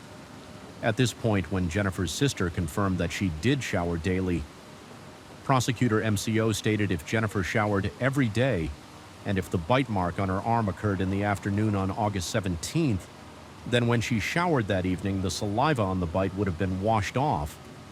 So how could we have found residual saliva when the body was discovered on August 18th? Schulman immediately countered what her sister remembers is Jennifer's habit a year ago. Who knows if after having a baby, Jennifer still kept the habit of showering daily throughout the trial. The prosecutor and defense attorney engaged in fierce arguments. Neither willing to back down. Outside the courtroom, the Chinese community was also divided into two camps. One camp believed that the murderer should be severely punished, although Jennifer had intruded on someone else's marriage, a shameful act. This was still a homicide. She and her child were victims in this case, and Lisa Pong, suspected of murder, needed to face legal consequences. The other camp argued that Jennifer was greedy, seducing Jim Pong with no regard for morality. They believed that Lisa Pong killed to protect her family and deserved sympathy. Supporters of punishing the killer severely submitted a petition with signatures to the judge, demanding that the perpetrator be punished according to the law. Meanwhile, women who sympathized with Lisa Pong drove for miles to the courthouse, holding signs urging the judge to protect Lisa Pong and allow her to reunite with her family. Then on September 18, 1995, the trial entered the final stage of closing arguments from both sides. First, prosecutor Malco gave his statement. He said that the victim, Jennifer, had been stabbed 18 times and her baby had been strangled to death.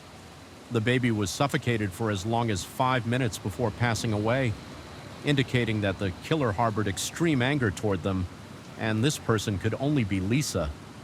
Initially, she was just jealous and angry with Jennifer, but after learning that Jennifer had given birth and knowing that the child would eventually share in the $200 million inheritance with her two sons, Lisa Pang's rage intensified. She became determined to eliminate them. How did Lisa P. find out where Jennifer was living?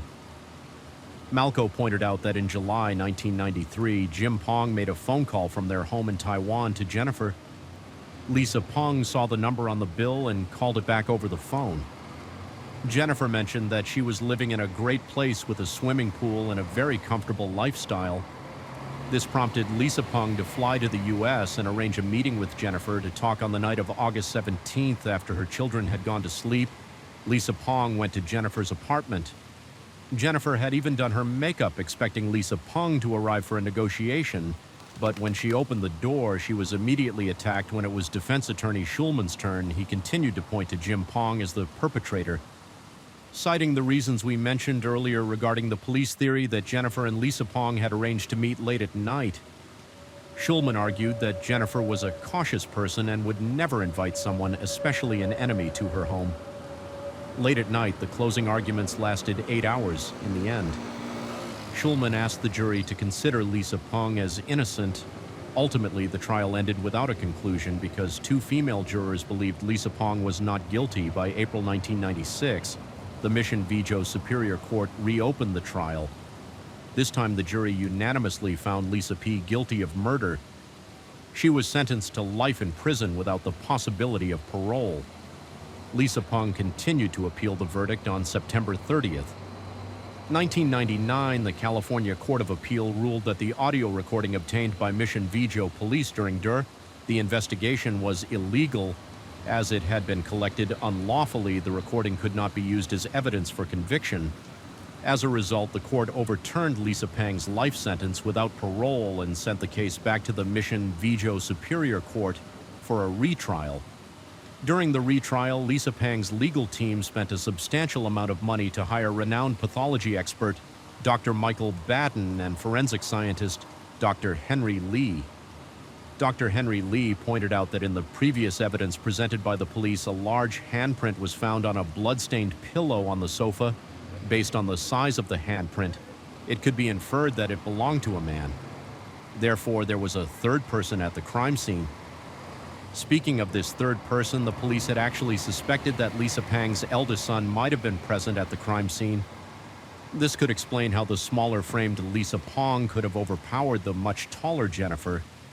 However, this was merely police speculation, as there was no concrete evidence from the scene to prove the son's presence. As for the DNA evidence previously presented by the police, the defense also dismissed it. They argued that while it proved Lisa Pong was present at the scene when the crime occurred, it did not definitively prove that she killed Jennifer on June 29, 2002. 9 years after the crime, the retrial verdict was announced. Judge William Froberg delivered the ruling due to a plea agreement reached by Lisa Pang's defense team with the prosecution, and considering Lisa Pang's good behavior while in prison, the court sentenced her to 11 years in prison. However, since she had already been incarcerated for 7 years since her arrest in 1994, she was eligible for release. The court agreed to release her in the fall, and she would be deported back to Taiwan by U.S. immigration. With this, the case concluded we could not